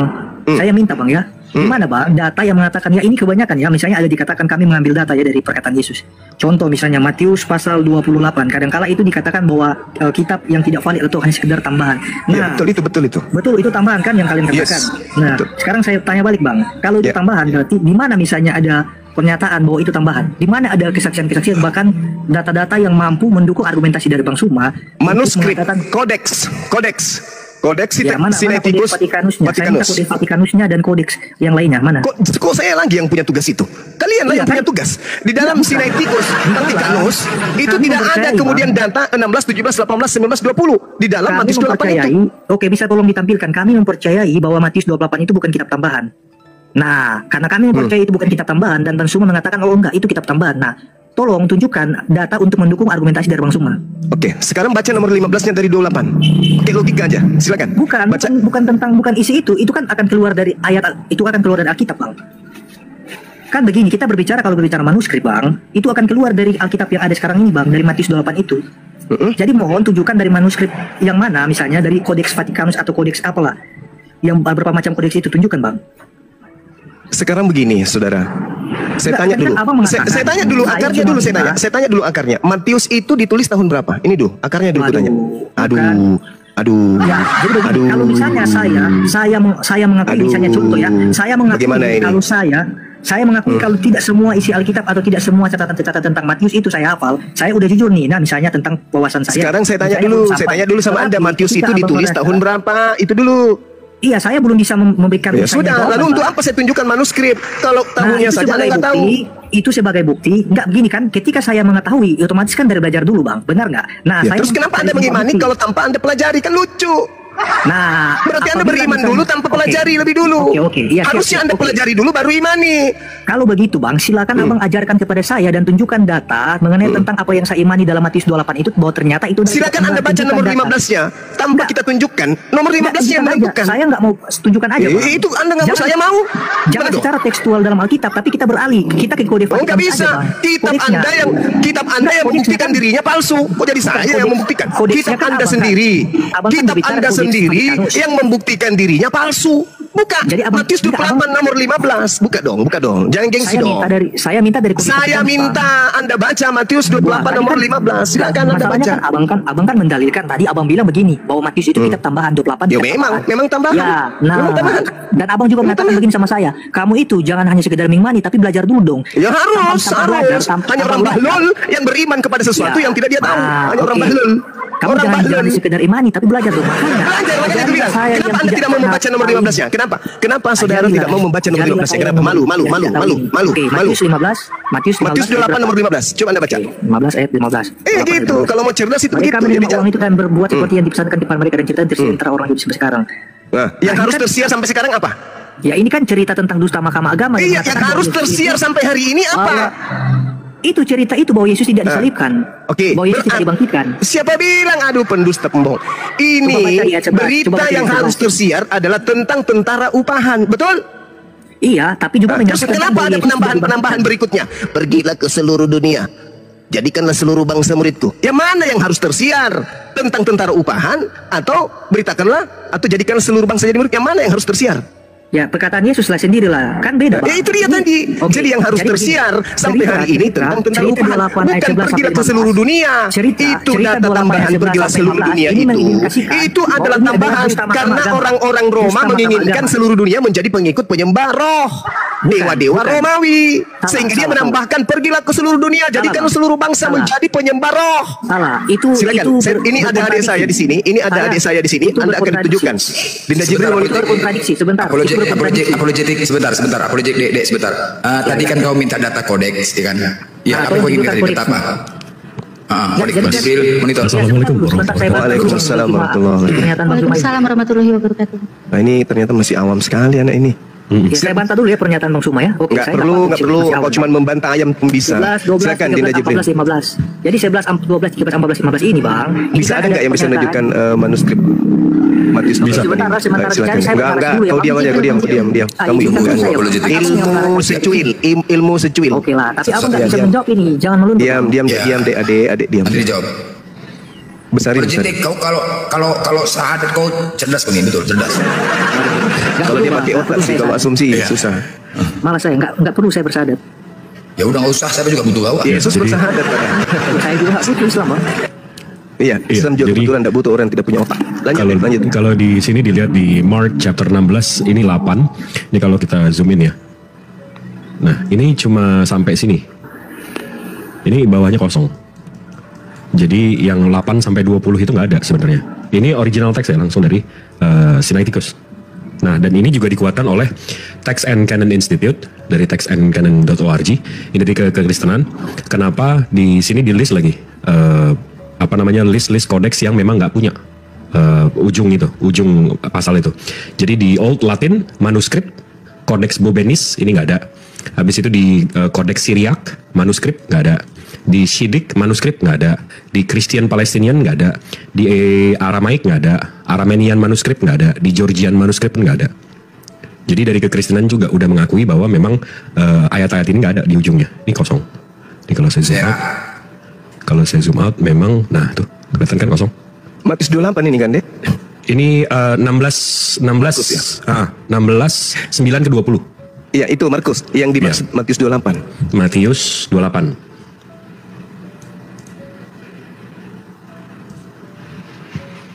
Matius 28 Sinai ya. Iya. Vatikanus ada nggak dengan Sinai? Sinai sampai 20 ayatnya.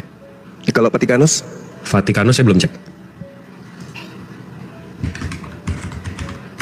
Mestinya sih nggak ada juga ya. Karena dia Sinaiticus sama Vatikanus ini bertabrakan terus, meskipun di abad yang sama. Matthew. Ambil tisu, Apologetik, ambil tisu, keringat dingin, gue bilang. Oke, sudah selesai, Bang. Nggak, kenapa dengan ini kenapa bang? Ya, oke, udah selesai ya. Enggak, karena ini pun kalaupun ada di sini, ini abad 4 bang, 400 tahun setelah keempat. kejadian. nah, sedangkan Matius itu dituliskan tahun 60-an, 62. Klaimnya, Menurut- betul. ya. Oke, Klaimnya jadi begitu. intinya begini. Karena tidak ada kode satupun yang menunjukkan bahwa ada berisi ayat dalam Matius 28 itu, berarti intinya itu tidak valid ya. Oke. Tetapi begini bang, yang misalnya yang dikatakan dalam Matius 28 tadi itu bahwa itu adalah ayat yang tidak valid. Pertanyaan saya bang, kenapa di dalam kisah para rasul bang, ini jelas-jelas ya bang, misalnya ada dari peristiwa Pentakosta ini ada orang-orang yang mendengar atau menyaksikan peristiwa Pentakosta ini bukan orang-orang Yahudi saja. Oke. Biar sama saya aja bang, coba bentar. Dia ialah penduduk Mesopotamia dan lain Iya, boleh. sebagainya. Silakan, Dek. Kemudian disampaikan juga, dilanjutkan juga tentang khotbah Petrus di sini ya. Maka Petrus mulai berkhotbah kepada orang-orang ini bang. Ini mereka menyaksikan bahwa peristiwa Pentakosta bang. Bahkan Oke, juga bang, oke. kalau misalnya kita mau telusuri dalam surat Tuhan sih bang, ada banyak misalnya tentang murid-murid ya. Jadi Paulus atau Petrus itu diperintahkan untuk orang-orang bersunat. Iya. Kemudian, Iya. Saya melanjutkan. Enggak, tapi abang mesti paham, abang mesti pahami. Iya, saya semua kitab yang abang pegang sekarang itu nggak ada di abad 1, abad 2, abad 3 bang. Nggak ada manuskrip atau tulisan langsung. Jadi kalau abang bilang, oh ada saksinya.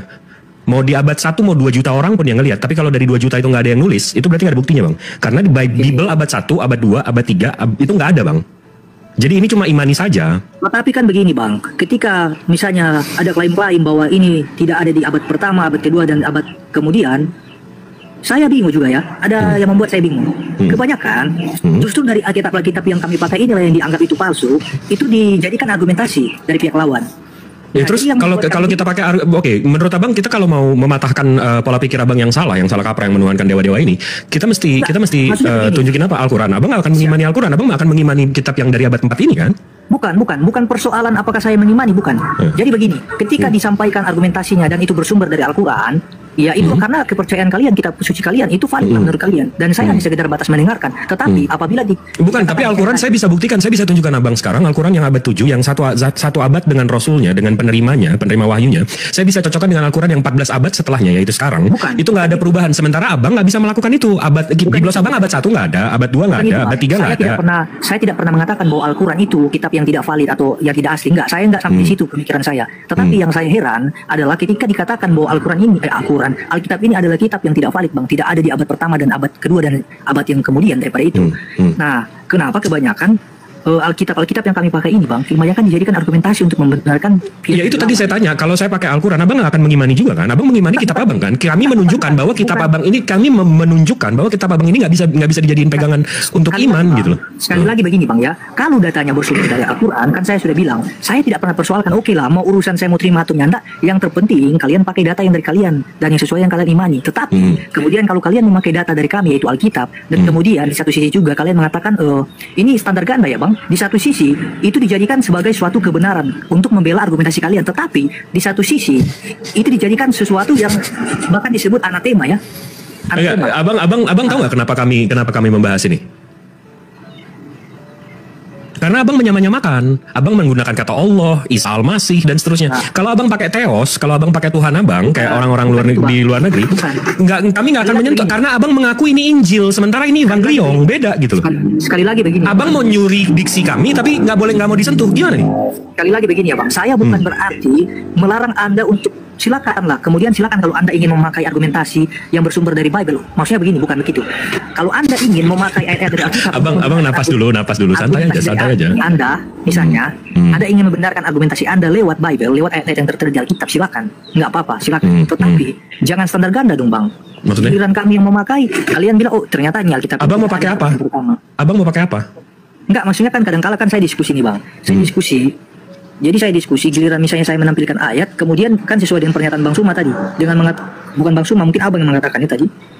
Di abad pertama itu tidak ada, abad kedua juga tidak ada, abad ketiga tidak ada. Nah, jadi bagaimana nih Bang? Yang kalau dikatakan abad pertama, kedua, dan ketiga dan seterusnya nggak ada, lalu misalnya tadi Abang mengutip argumentasi dari kitab, berarti itu nggak bisa dijadikan pedoman dong dalam. Untuk Abang nggak bisa, karena kan iman saya kan nggak di situ, iman Abang di situ. Dan batallah juga lah misalnya otoritas ayat itu untuk mendukung argumentasi Anda. Karena kan dibilang kan itu nggak. Iya itu kan dasar iman Abang, bukan dasar iman saya. Abang paham nggak sih? Begini, oke, berarti iya saya paham. Berarti baik dari argumentasi saya maupun Anda tidak akan pernah bisa valid kedua-duanya. Mengapa? Karena baik dari Anda maupun saya memakai argumentasi atau ayat-ayat pendukung untuk argumentasi kita. Bukan kalau Abang kita makanya sebelum dari kitab yang tidak bisa dipercayai. Makanya kita udah biasanya Bang Zuma sama apologet yang lain itu udah memahami kalau Abang ini udah paham bahwa kitab Abang ini memang dari abad 4 nggak dari abad 1 dan itu landasan iman Abang. Kalau sekiranya pernyataan ini misalnya seperti itu, ya saya no comment, saya nggak bisa melanjutkan lagi. Intinya kan ini kan bicara mengenai tentang dasar. Ya udah, kalau memang jawaban Abang akan imani saja, ya ngapain kita diskusi? Apa gunanya Bang? Gini Bang ya, apa gunanya kita mendalilkan sesuatu, mengutip sesuatu, tapi dasarnya itu udah ketahuan misalnya dikatakan bahwa itu Setuju. Apa gunanya misalnya? Ya setuju. Juga, baik Anda maupun saya ketika mengutip satu ayat Alkitab, tapi itu tidak dijadikan misalnya sebagai dasar yang kuat atau punya otoritas. Itu kan landasan iman Abang, diulang lagi. Itu kan landasan iman Abang paham gak sih Bang? Saya percaya Alkitab ini adalah firman Tuhan.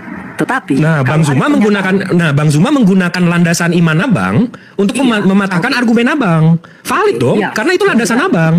Tapi detik Abang bilang, oh ini ditulis di abad 1, oh ini ditulis di sini, oh ini saksinya ada 50.000. Iya mana? Kami tanyakan lagi mana? Nggak ada itu. Di satu sisi benar, itu seperti menumpang dalam argumentasi saya, kan? Menumpang dalam keimanan saya. Argumentasi Bang Suma itu argumen Bang. Terus Bang Suma argumennya dimulai dari mana kalau nggak dari dasar keimanan Abang? Iya, dia gunakan dari Alkitab yang saya percaya sebagai firman Tuhan. Di satu sisi, Alkitab yang saya pakai untuk membantah argumentasinya, Ya seperti yang kamu katakan tadi, ini nggak ada di abad pertama, nggak ada di abad kedua dan seterusnya. Dong, baik dari kamu maupun dari saya. Ya, betul. Nggak valid dong. Betul. Oke, begitu, Alhamdulillahnya landasan iman kami nggak ada di situ. Jadi kami nggak gugur iman kami.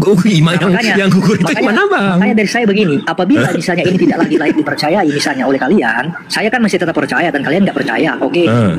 Kalau begitu ya buat apa misalnya saya berargumentasi? Sedangkan data yang saya paparkan tidak bisa diterima sebagai kitab suci atau keyakinan itu. Terus kami melandasi untuk mematahkan argumen abang dari mana? Iya, dari keimanan saya. Tetap ya usul. Iya, tetapi di satu sisi sederhananya begini, ketika saya mau memaparkan argumentasi untuk membantah argumentasimu, kamu mengatakan bahwa di abad pertama lo dan kedua dan ketiga lo tidak. Begitu abang bilang udah ada saksi. Oh ini saksinya begini, oh ini saksi. Sementara saksinya nggak ada. Ini kita berdiri sendiri di abad keempat. Iya, supaya kita nggak bertele-tele sebenarnya gitu. Ini udah lumayan 40 menit. Fix aja lah. Yang awalnya saya meyakini, tetapi kemudian tidak diakui. Oke, silakan, nggak apa-apa. Nggak, tapi di sini saya mau memberitahu bahwa yang abang yakini ada saksi dan seterusnya itu nggak ada, bang. Abang boleh cari tahu sendiri. Saya nggak akan ngajarin abang. Tapi kalau abang mau belajar, mau abang mau tahu dan abang bisa verified juga. Kitab abang ini nggak ada di abad 1, abad 2, abad 3. Saya bisa tunjukin dari Sinaiticusnya sendiri. Sinaiticusnya ini bapak-bapak gereja ini mengakui bahwa ini tulisan Kristen yang lengkap, termuda atau tertua, terawal, paling awal itu kata-kata mereka. Ini yang paling awal. Dan ini perkiraannya di 325 ke 350. Itu nomor 1. Kedua, kalau abang pelajarin lagi, abang percaya Tritunggal? Yes. Nah, kalau abang percaya Tritunggal, abang pelajari lagi. Tritunggal itu sumbernya dari Tertullian, bang. Abang bisa Google, abang bisa cari tahu. Bapak Trinity, Tertullian. Abang tahu, oke. Tertullian itu lahir di tahun 155 ke 160, meninggalnya di 220, 230. Abang tahu nggak Tertullian 40 ke 50 umurnya pertama itu dia agamanya apa, bang? Ya, agama di luar Kristen. Roman Greco namanya. Konsep ketuhanan Roman Greco itu Capitolin Triad. Tuhan Capitolin Triad ini 3. Sang Bapa, Jupiter, Juno, Sang Firman. Ya, jadi Tuhannya Tertullian sendiri di 50 umur dia pertama itu Tertullian ini konsep Tuhannya itu Capitolin Triad.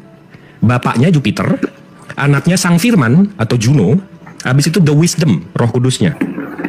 Nah, Tertullian masuk ke Kristenan di umur 50, habis itu dia mengusung konsep Trinitas. Yehosua di abad 1 dijadikan Firman, Roh Kudus dijadikan The Wisdom, Jupiternya digantiin jadi Tuhan Bapa. Di mana ajaran nabi-nabi ini, bang? Di ajaran abang sekarang ini. Ajaran nabi-nabinya di mana? Apakah benar Nabi Ibrahim alaihissalam pernah menyembah Tuhan yang 3-1-1-3? Nah, ini mentok nih kayaknya. Bang Zuma, kalau udah Zumur, silakan. Ya, oke. Ya, jawaban saya sih simpel sih sebenarnya. Saya mengatakan kembali ke yang saya sudah katakan tadi bahwa kalau berbicara urusan keimanan atau keyakinan. Ini bukan soal keimanan, bang. Ini fakta sejarah. Saya nggak ngomongin keimanan dari tadi. Bukan, tadi yang dimaksudkan yang Alkitab itu tadi. Oh, saya nggak, Tertulliannya nggak ada mau direspon. Lebih dalam ya.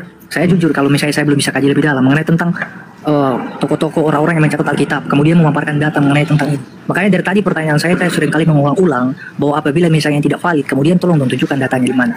Dan pada akhirnya sudah ditunjukkan tadi.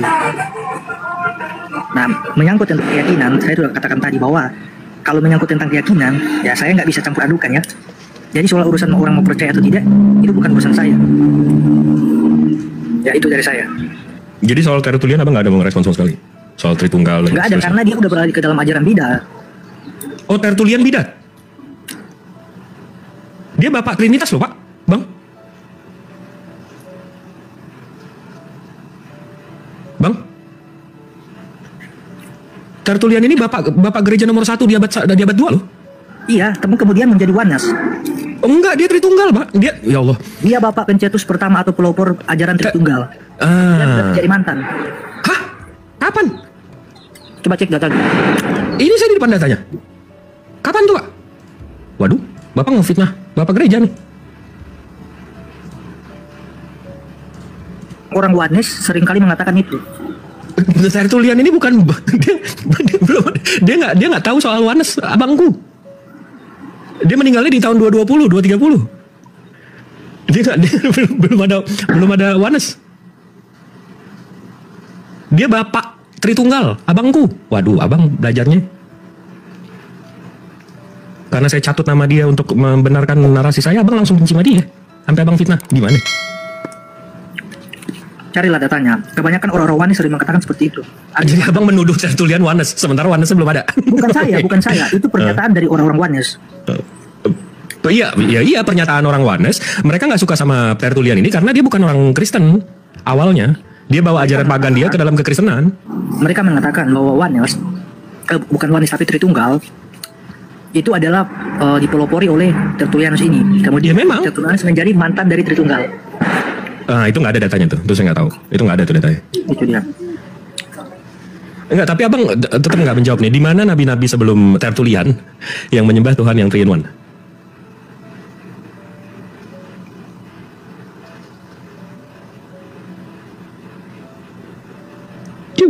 Saya belum bisa menunjukkan data tentang Oke, siap. Siap, berarti maunya perang ayat. Bang semua, udah monitor? Bang semua?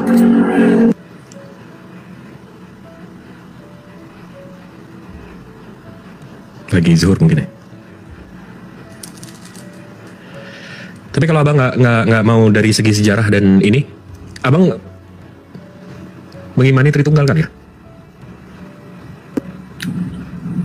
Sampai dengan sekarang ini, saya masih mengkaji mengenai tentang Tritunggal. Oke, kalau berarti Yesus Tuhan menurut abang? Iya, kalau dalam Tritunggal. Oke, coba saya mau nanya nalar abang deh. Abang mengimani Tuhan abang maha besar? Coba diulang lagi. Abang mengimani Tuhan abang maha besar? Yes. Abang tahu definisi maha besar? Melampaui dari segala yang ada, yang diciptakan. Bukan. Definisi maha besar, maha itu dalam KBBI, maha itu artinya kekal dan mengikat. Jadi kalau maha besar, dia itu secara fisik maha besar, dia kekal besarnya. Kalau dibilang maha suci, itu... Secara fisik dia kekal. Hah? Secara fisik dia kekal berarti. Ini saya ngomong maha besar. Habis itu kalau maha suci berarti kekal dan mengikat sucinya. Dia nggak akan sedetik pun nggak suci. Jadi kalau saya tanya abang, apakah abang mengimani Tuhan abang maha besar? Tadi dikatakan secara fisik berarti dia kekal. Maha besar, besar, kekal besarnya. Ya, tapi ya secara fisik lah tadi dikatakan ya. Oke. Nah, berarti yang kalian percaya bahwa Tuhan itu dalam bentuk fisik. Iya. Oke. Jadi dia kalau abang mau ngomongin kekuasaan yang besar itu maha kuasa, bang. Bukan. Beda. Maha kuasa, maha besar, maha suci. Hah? Berarti kalian mengimani bahwa Tuhan itu dia bentuknya rupanya itu seperti fisik. Besar, bang. Besar. Tetapi bukan bagian dari Allah itu wujud, bang. Allah itu wujud, ada. Ya, tapi bukan berarti dia berwujud fisik atau dia berwujud fisik. Wujud, abang tahu nggak ada arti wujud itu apa? Iya, wujud rupa. Misalnya bukan. Nah, abang keliru antara wujud dengan bentuk. Sifat. Nggak, abang keliru nih antara wujud dan bentuk. Nah, wujud itu ada, bang. Secara KBBI, kata wujud itu artinya ada. Sesuatu. Tapi kalau bentuk, nggak, belum tentu. Wujud itu ada seperti udara. Ada kan, ada udara. Tapi apakah abang bisa melihat dengan indera? Kalau wujud itu ada, exist. Definisi wujud itu apa, bang? Ada yang maksud apakah kemudian dikatakan ada itu karena bisa dilihat oleh indera atau gimana? Nggak relevan dengan indera. Kalau wujud itu ada, exist, ada. Kita indera nggak indera kan ada, bang.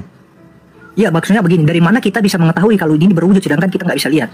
Nah itu Nah terus gimana dengan udara, bang? Dengan oksigen? Ya, udara kan kita tahu dari mana? Udara kan bisa dirasakan, inderanya apa? Oksigen. Yang saya bilang oksigen. Abang tahu dari mana? Oksigen itu ada. Oksigen memang tidak bisa saya lihat, tetapi mampu saya hirup. Enggak, yang abang hirup udara yang mengandung oksigen. Iya, oksigen. Oksigennya kan sendiri abang nggak rasakan. Sampai ke dalam paru-paru abang pun abang nggak rasakan. Oksigen kan O2, gini bang ya. Oksigen kan O2. Kan dapat diteliti dengan cara apa? Dengan cara misalnya kita mampu memahami tentang unsur-unsur karbon. Dengan belajar kan, nggak dengan indera kita kan? Ya, tetapi itu berarti ada, tapi nggak di luar indera kita ya? Nah, kalau itu kan bang bentuk-bentuk hanya oksigen itu kan. Iya ada. Kan iya berarti oksigen itu wujud ada, tapi di luar indera kita ya? Tetapi yang menjadi abang pahami dulu deh. Abang jangan mendengarkan saya untuk menjawab dan membantah. Coba abang mendengarkan saya untuk memahami, untuk paham. Saya ulang ya. Jadi oksigen itu ada, wujud di luar indera kita ya, bang? Oke. Jadi betul, kan begini, bang. Betul nggak? Oksigen itu kan kalau misalnya CO2 atau O2 itu kan berbeda. Itu kan karbon yang kotor, O2 itu karbon yang bersih. Benar nggak? Nah, itu menumpang di dalam udara yang kita hirup. Udara yang disebut karbon ini tergantung kalau misalnya tercemar oleh polusi-polusi udara seperti debu dan asap dan lain sebagainya, itu disebut CO2. Udara yang mengandung karbon dioksida. Kemudian kalau ini abang mau kemana sih? Abang mau arahnya kemana sih ini? Kita nggak jadi kusir. Iya, saya paham. Saya percaya abang paham. O2 itu berwujud bang karena ada kan? Dari bersih. Ada berarti kan? Abang, aduh, dia diulang lagi. Abang paham nggak definisi wujud, bang? Iya. Wujud itu apa? Iya, sesuatu yang berupa. Enggak dong, itu bentuk. Wujud itu ada, bang. Nah, bentuk nggak berbentuk nggak relevan. Tapi wujud itu ada. Wujud ini bentuk itu nggak penting. Wujud itu artinya ada. Ya, tapi kalau abang mau berbentuk, bentuknya cair, bentuknya gas, bentuknya padat, bentuknya es, bentuknya panas, terserah. Itu bentuknya. Beda ya bang ya, antara wujud, ada, dan berbentuk. Pisahkan dulu itu. Ya, nah sekarang kita balik lagi, lompat lagi, ini udah lompat kejauhan. Abang mengimani Tuhan abang maha besar. Yes. Secara definisi, maha besar itu kekal dan mengikat besarnya, keberadaannya. Gak pernah sedetik pun dia kecil. Nah, lalu Tuhan abang bilang Yesus, kan dia kecil loh. Berarti gugur ya, maha besar.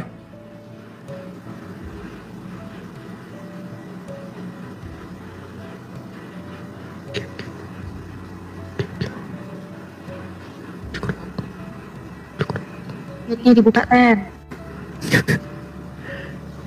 Bu Nadia kalau mau ngobrol sama dia. Aduh, udah dari tadi nih, ini botolnya akut. Aduh, udah nggak betah aku botolnya akut nih, Bang. Iya, kayaknya ngobrolnya untuk membantah-bantah doang, bukan untuk nambah ilmu. Iya. Botol banget nih bocah FF ini. Ini yang tadi buka kamera ya? Iya, ya itu bentuknya itu. Begonya Pak Karuan. Macet kan dia, macet. Soal wujud sama berbentuk aja dia masih keliru jadi.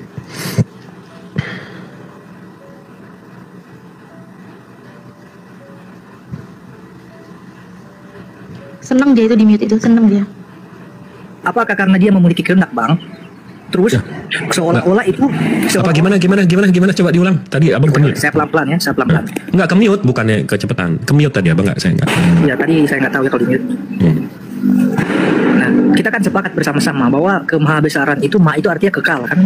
Nah, kemudian juga kebesaran itu dia itu meliputi semuanya, itu mengatasi semuanya ya, di atas semuanya segala-galanya.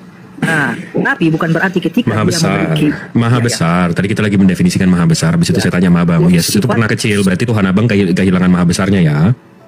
Ya karena apa? Karena dia pernah kecil. Apakah yang membuat dia menjadi maha kecil itu apakah dari kehendaknya sendiri atau dari kehendak manusia? Itu dulu yang dipertanyakan. Saya nggak ngomongin kehendak bang. Ini secara sifatnya aja maha besar. Tuhan abang mengimani dia maha besar. Tapi dia pernah kecil, berarti hilang mahanya bang. Ya memang pernah. Ya berarti gugur mahanya ya? Bukan berarti gugur. Loh. Jadi dia maha besar tapi pernah kecil. Gimana sih? Oke, begini aja ya. Dia memang pernah kecil. Ya hilang mahanya. Karena maha itu definisinya kekal. Ya, tetapi Nah, ya sudah berarti hilang ya. Maha besarnya Tuhan abang ini hilang ya. begini, apakah saya perlu nggak menjelaskan kepada Anda mengapa dia menjadi kecil? Atau saya hanya sekedar menyepakati bahwa dia pernah dulu menjadi kecil? Kenapa dan nggak pernahnya, kenapa dan kenapanya ini nggak penting bang. Ini saya ngomongin title dia, nggak relevan dia mau kecil sedetik, seperempat detik. Yesus pernah menjadi manusia itu jelas. Nah ya sudah berarti maha besarnya gugur ya. Ya. Oke, berarti maha besarnya gugur. Abis itu maha suci. Abang mengimani nggak Tuhan abang itu maha suci? Yes. Maha suci ini saya ulangin lagi, maha itu artinya kekal mengikat kesuciannya. Nggak pernah sedetik pun kotor. Nggak ada sedetik pun, nggak ada setitik pun nodanya. Betul nggak? Ya. Nah, abang bilang Yesus maha suci. Sementara kalau dia jadi manusia, kalau ini abang contohnya abang lagi makan nih, ngobrol sama saya. Kalau abang makan 4 jam kemudian usus abang udah kotor. Berarti udah gugur juga ya maha sucinya ya. Mungkin beliau suci, setuju. Mungkin dari dosa, dari ini, dari itu. Tapi maha sucinya gugur ya. Jadi apapun yang abang tanyakan kepada saya, intinya kalau Yesus sudah pernah menjadi manusia, itu hilang seketika. Akhirnya abang paham kan? Karena kan dari tadi kan ini sudah menjadi bagian dari ya, berarti hilang mahanya ya bang ya? Iyalah, di dalam Filipi pasal 2 tadi dikatakan dia merendahkan diri. Ya sudah. Kalau abang udah mengimani kalau abang udah mengimani kemahaannya udah gugur, ya sudah. Ya, kalau saya sih cuma mau nyembah Tuhan yang maha, bang. Kalau kamu butuh penjelasan, misalnya kenapa Yesus melakukan semua itu, nah saya akan jelaskan. Tetapi ya kenapa, bang? Tapi Tuhan itu nggak boleh nggak konsisten, bang. Lah, dari mana? Kalau misalnya Tuhan yang menentukan dan juga kan gini, disebut tidak konsisten, nah tapi kalau Tuhan sendiri lah yang berfirman, kemudian Tuhan sendiri yang membatalkan, masa membatalkan boleh, tapi ada konsekuensinya. Abang paham nggak konsekuensi? Ada konsekuensinya. Bukan sekalinya Tuhan bilang, aku tidak akan terlihat di dalam dunia ini. Terus tiba-tiba dia terlihat. Bang, gini bang, kalau Tuhan kayak gitu nggak bisa dipercaya, bang. Itu Tuhan penipu. Cara kita memahami bang pikiran Tuhan dengan manusia itu terlalu jauh sekali, bang. Betul, setuju. Saya pikir begini, ketika Tuhan membuat sebuah keputusan dan terlihat keputusan itu tidak pernah bisa dibatalkan, namun suatu waktu dia ingin membatalkan keputusan itu karena mungkin dia memiliki alasan yang tertentu atau betul. Oleh karena misalnya, seandainya bang, kalau ketika kamu atau dan saya sudah ditentukan misalnya tidak akan pernah diselamatkan atau masuk surga, namun sewaktu-waktu ada hal yang kamu buat ya. Nah, apakah ketika Tuhan membatalkan? Iya paham. Saya paham poin abang. Tapi gini deh bang, either memang Tuhannya lagi melakukan nasah mansuh atau memang ajaran yang berbeda. Sekarang saya coba nih, saya ngetes aja bang. Tuhan abang menciptakan kejahatan nggak? Tidak ada yang menciptakan kejahatan. Manusia. Enggak. Saya nggak tanya soal melakukan. Saya menanyakan apakah Tuhan abang menciptakan? Tidak pernah. Nggak pernah. Ya. Berarti ada Tuhan lain, ada kuasa lain di luar kuasa Tuhan abang yang menciptakan kejahatan. Berarti abang nggak monoteis. Berarti Tuhan abang bukan Tuhan Ibrahim. Tapi sebelumnya. Berarti abang ajaran dewa-dewa. Politeis itu jatuhnya bang. Di dalam Kalau saya tunjukin di Bible Tuhan yang menciptakan kejahatan gimana bang? Oke, coba tunjukkan dulu. Setelah itu saya akan sanggah. Baik. Ini ya, saya buka ya bang ya. Ini dari Textus Receptus Bible, KJV versions. Saya buka di Isaiah nomor 45, nomor 7. Nih ya, saya translate ya. Akulah yang membentuk terang dan menciptakan kegelapan. Aku menjadikan kedamaian dan menciptakan kejahatan. Akulah Tuhan yang melakukan semua ini. Ini dia bilang dia menciptakan kejahatan. Ini Tuhan yang monoteis. Dia menciptakan segalanya. Nah, tiba-tiba ajaran abang, Tuhan saya tidak menciptakan kejahatan. Ada dewa lain yang menciptakan kejahatan. Berarti abang nggak monoteis, gitu loh. Silakan dibantah ayatnya bang. Oke. Sewaktu-waktu di dalam Alkitab itu ada cerita yang namanya menara Babel. Waduh. Iya, ini menara Babel. Ini abang ngebantah ayatnya pakai angan-angan macet kita lagi nih. Kejadian dalam kitab Kejadian ini bang. Ini ada bang, ada kisahnya dalam kitab Kejadian. Enggak, ini abang memperjuangkan kepaganan abang nih. Abang setuju nggak kalau Tuhan abang tidak menciptakan kejahatan, berarti Tuhan abang ada kuasa di luar Tuhan abang yang menciptakan kejahatan? Sekarang saya tanya bang, ketika Tuhan menciptakan kejahatan, manfaatnya itu apa? Untuk parameter kebenaran, untuk parameter kebaikan. Karena kalau nggak ada kejahatan, kebaikan nggak ada. Oke. Berarti Tuhan tidak adil bang? Loh, justru ada kejahatan makanya adil. Kalau baik semua di dunia ini bang, kejahatan nggak ada, baik itu nggak ada bang. Oke, jadi kalau misalnya parameternya diukur dari kejahatan untuk menentukan baiknya, nah, ya seandainya saya dan kamu ya, kamu berbuat kejahatan, kemudian ada saya, kebaikan yang saya miliki ini dapat diketahui kalau misalnya ada kejahatan. Ketika kamu memukul saya dan saya tidak membalas, berarti itu menandakan bahwa saya baik. Abang baik, betul. Ya, tetapi ketika Tuhan menciptakan semua ini, apakah Tuhan itu adil? Ya, justru adanya kejahatan itu keadilan sekarang untuk yang berbuat baik. Sekarang begini, ketika misalnya kamu kan mengatakan Tuhan menciptakan kejahatan. Nah, kejahatan yang dimaksud itu adalah ketika saya berbuat jahat, apakah itu bersumber dari diri saya sendiri atau bersumber dari Tuhan yang menciptakan kejahatan dalam diri saya? Bersumber dari free will yang diberikan terhadap kita. Free will dari nafsu kita. Dari kita. Nah, abang mesti membedakan antara menciptakan dan membuat. Abang tahu nggak bedanya menciptakan dan membuat? Ya, menciptakan dari tidak ada menjadi ada. Membuat? Dia membuat itu bersumber dari sesuatu yang sudah ada. Ada modalnya, ada bahan bakunya. Nah, sekarang abang udah paham kan bedanya antara menciptakan dan membuat. Nah, sekarang saya tanya lagi, Tuhan abang menciptakan kejahatan nggak?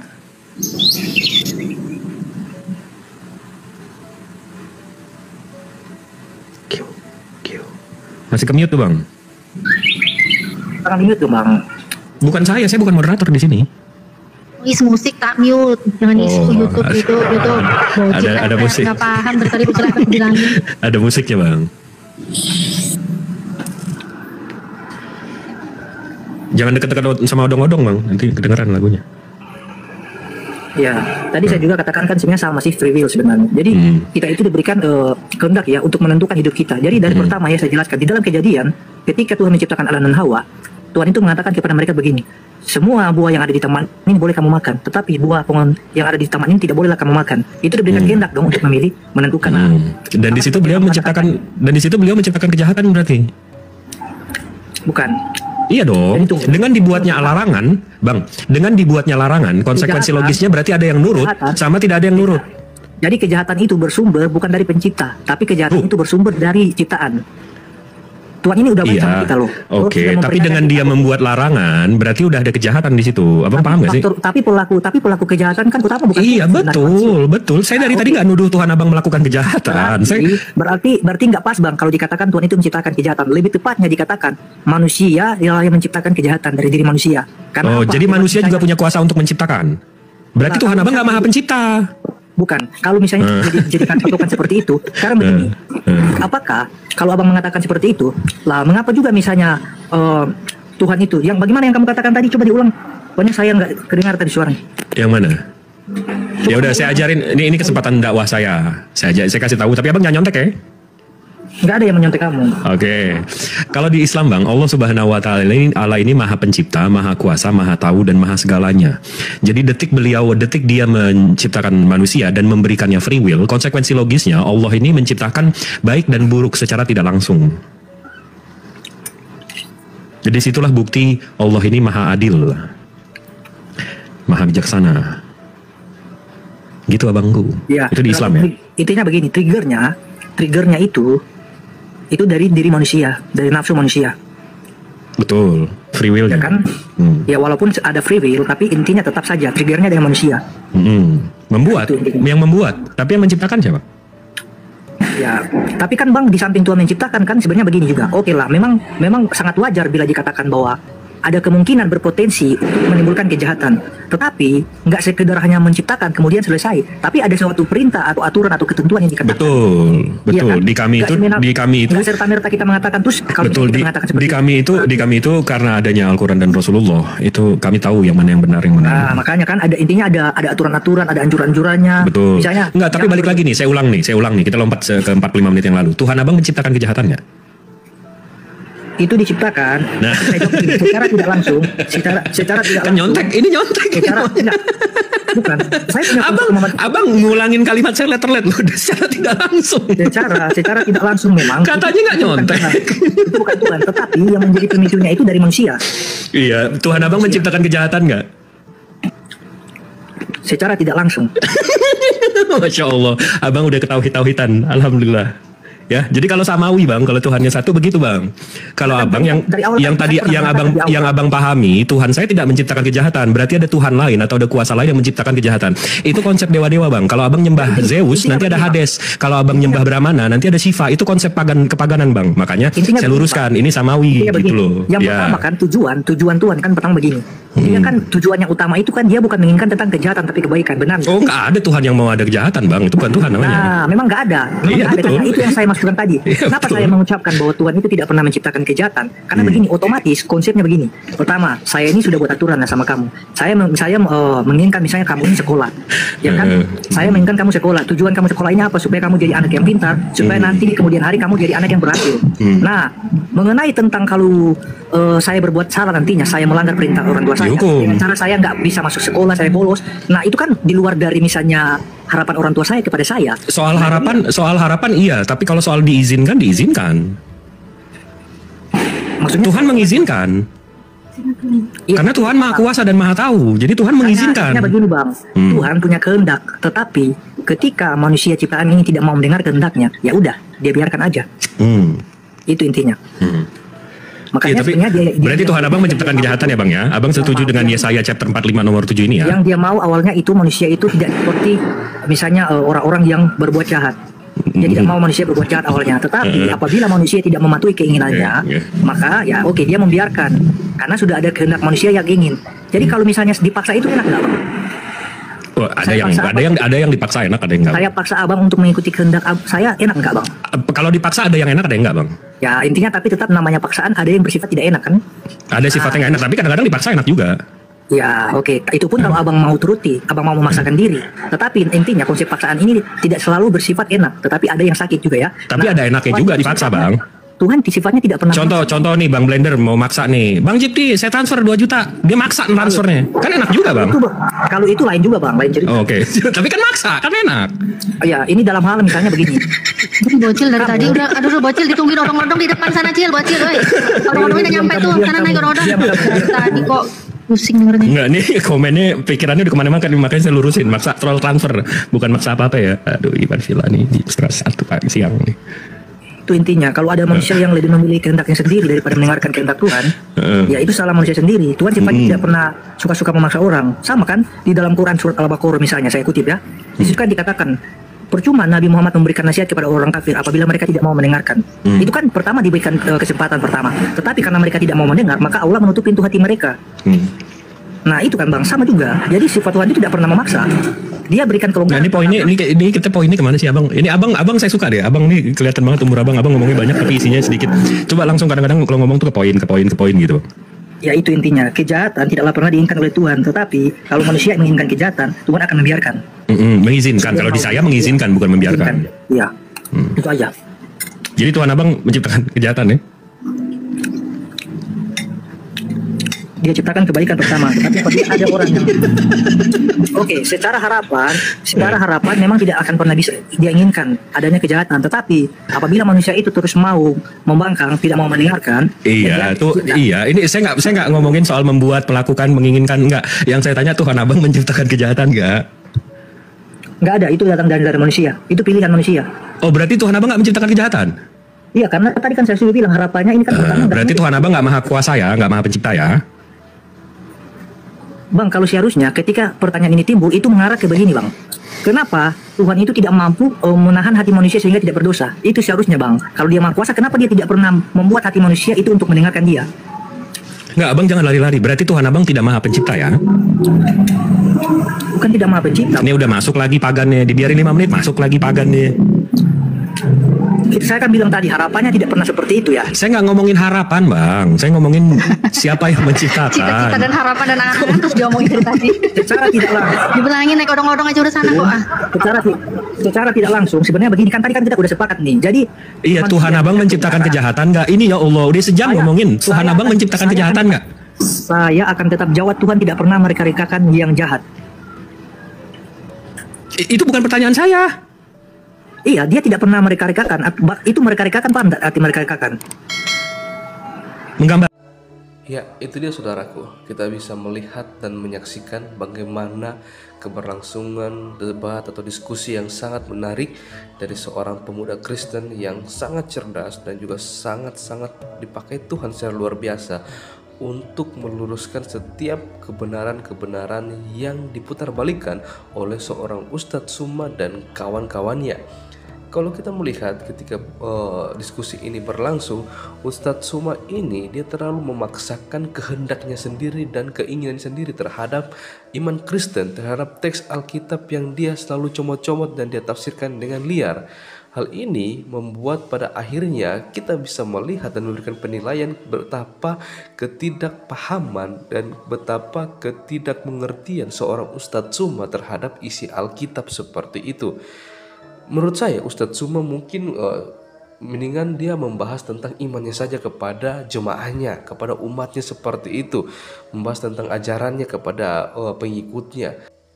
Mungkin itu suatu hal yang lebih baik bagi seorang Ustadz Suma seperti itu, karena biar bagaimanapun cara Ustadz Suma ingin menjatuhkan tentang isi atau kebenaran Alkitab, itu sama sekali tidak akan ada faedahnya, karena Alkitab itu merupakan firman Allah yang hidup, dan di mana Alkitab itu tertulis dengan banyak dukungan fakta sejarah yang terjadi dan banyak saksi mata yang menyaksikan bagaimana karya Allah bagi umat manusia melalui pribadi Yesus Kristus yang merupakan anaknya yang tunggal. Seharusnya itu yang dipahami oleh Ustadz Suma, dan menurut saya ketika Ustadz Suma mau membahas tentang Alkitab, ada baiknya dia belajar Alkitab, membaca Alkitab itu dengan lebih teliti lagi dari awal kejadian hingga pada wahyu, supaya dia mengetahui dan mengerti bahkan memahami tentang isi Alkitab atau kebenaran firman Tuhan itu sendiri. Dan ketika dia mentafsirkan Alkitab, gunakanlah literatur yang itu mendukung untuk dia menggali satu ayat Alkitab supaya dia mengerti dan memahami apa maksud dan tujuan dari penulisan kitab atau ayat tersebut, seperti itu. Ya, tapi kalau kita melihat, ya mungkin kita tidak tahu ya apa maksud dan tujuan utama Ustadz Suma ya untuk membahas tentang iman Kristen tentang Alkitab kepada umatnya seperti itu. Ya, kita hanya bisa berdoa supaya firman yang dia baca, yang diputar balikan, yang dia salah pahami dan salah gunakan itu mengubah kehidupannya. Sama seperti Rasul Paulus, kita bisa melihat bagaimana perjalanan Rasul Paulus sebelum dia menjadi seorang rasul. Dia merupakan seorang pemberontak, dia merupakan seorang yang sangat tidak pemberontak dalam hal dia tidak senang dengan orang yang namanya pengikut Kristus, orang Kristen seperti itu. Tapi kalau kita melihat ketika perjalanannya menuju ke Damsyik, dia berjumpa dengan Tuhan secara pribadi, dan perjumpaan tersebut yang mengubahkan dia 360 derajat. Sehingga kalau kita melihat bagaimana pelayanannya, bagaimana setiap tulisannya, semuanya itu merupakan tentang apa yang dia alami dan dia rasakan, seperti itu. Bukan berarti kita umat Kristen mentuhankan atau kita ya lebih mengutamakan Rasul Paulus daripada Yesus Kristus. Tidak, karena pengajaran dari seorang Rasul Paulus semuanya itu tentang karya keselamatan Allah melalui pribadi Yesus Kristus sendiri. Bagaimana mungkin itu bertentangan ya? Karena memang Ustadz Suma ini dia tidak, mungkin dia punya masalah pribadi dengan Rasul Paulus atau bagaimana, saya kurang tahu juga ya. Kalau Anda ingin menjudge tentang Rasul Paulus, Anda harus pelajari orangnya. Anda harus pelajari tulisan-tulisannya seperti apa, dan tafsirkan dengan menggunakan literatur yang terpercaya yang mendukung untuk kita bisa mencari tahu maksud dan tujuan dari penulisan ayat atau kitab tersebut.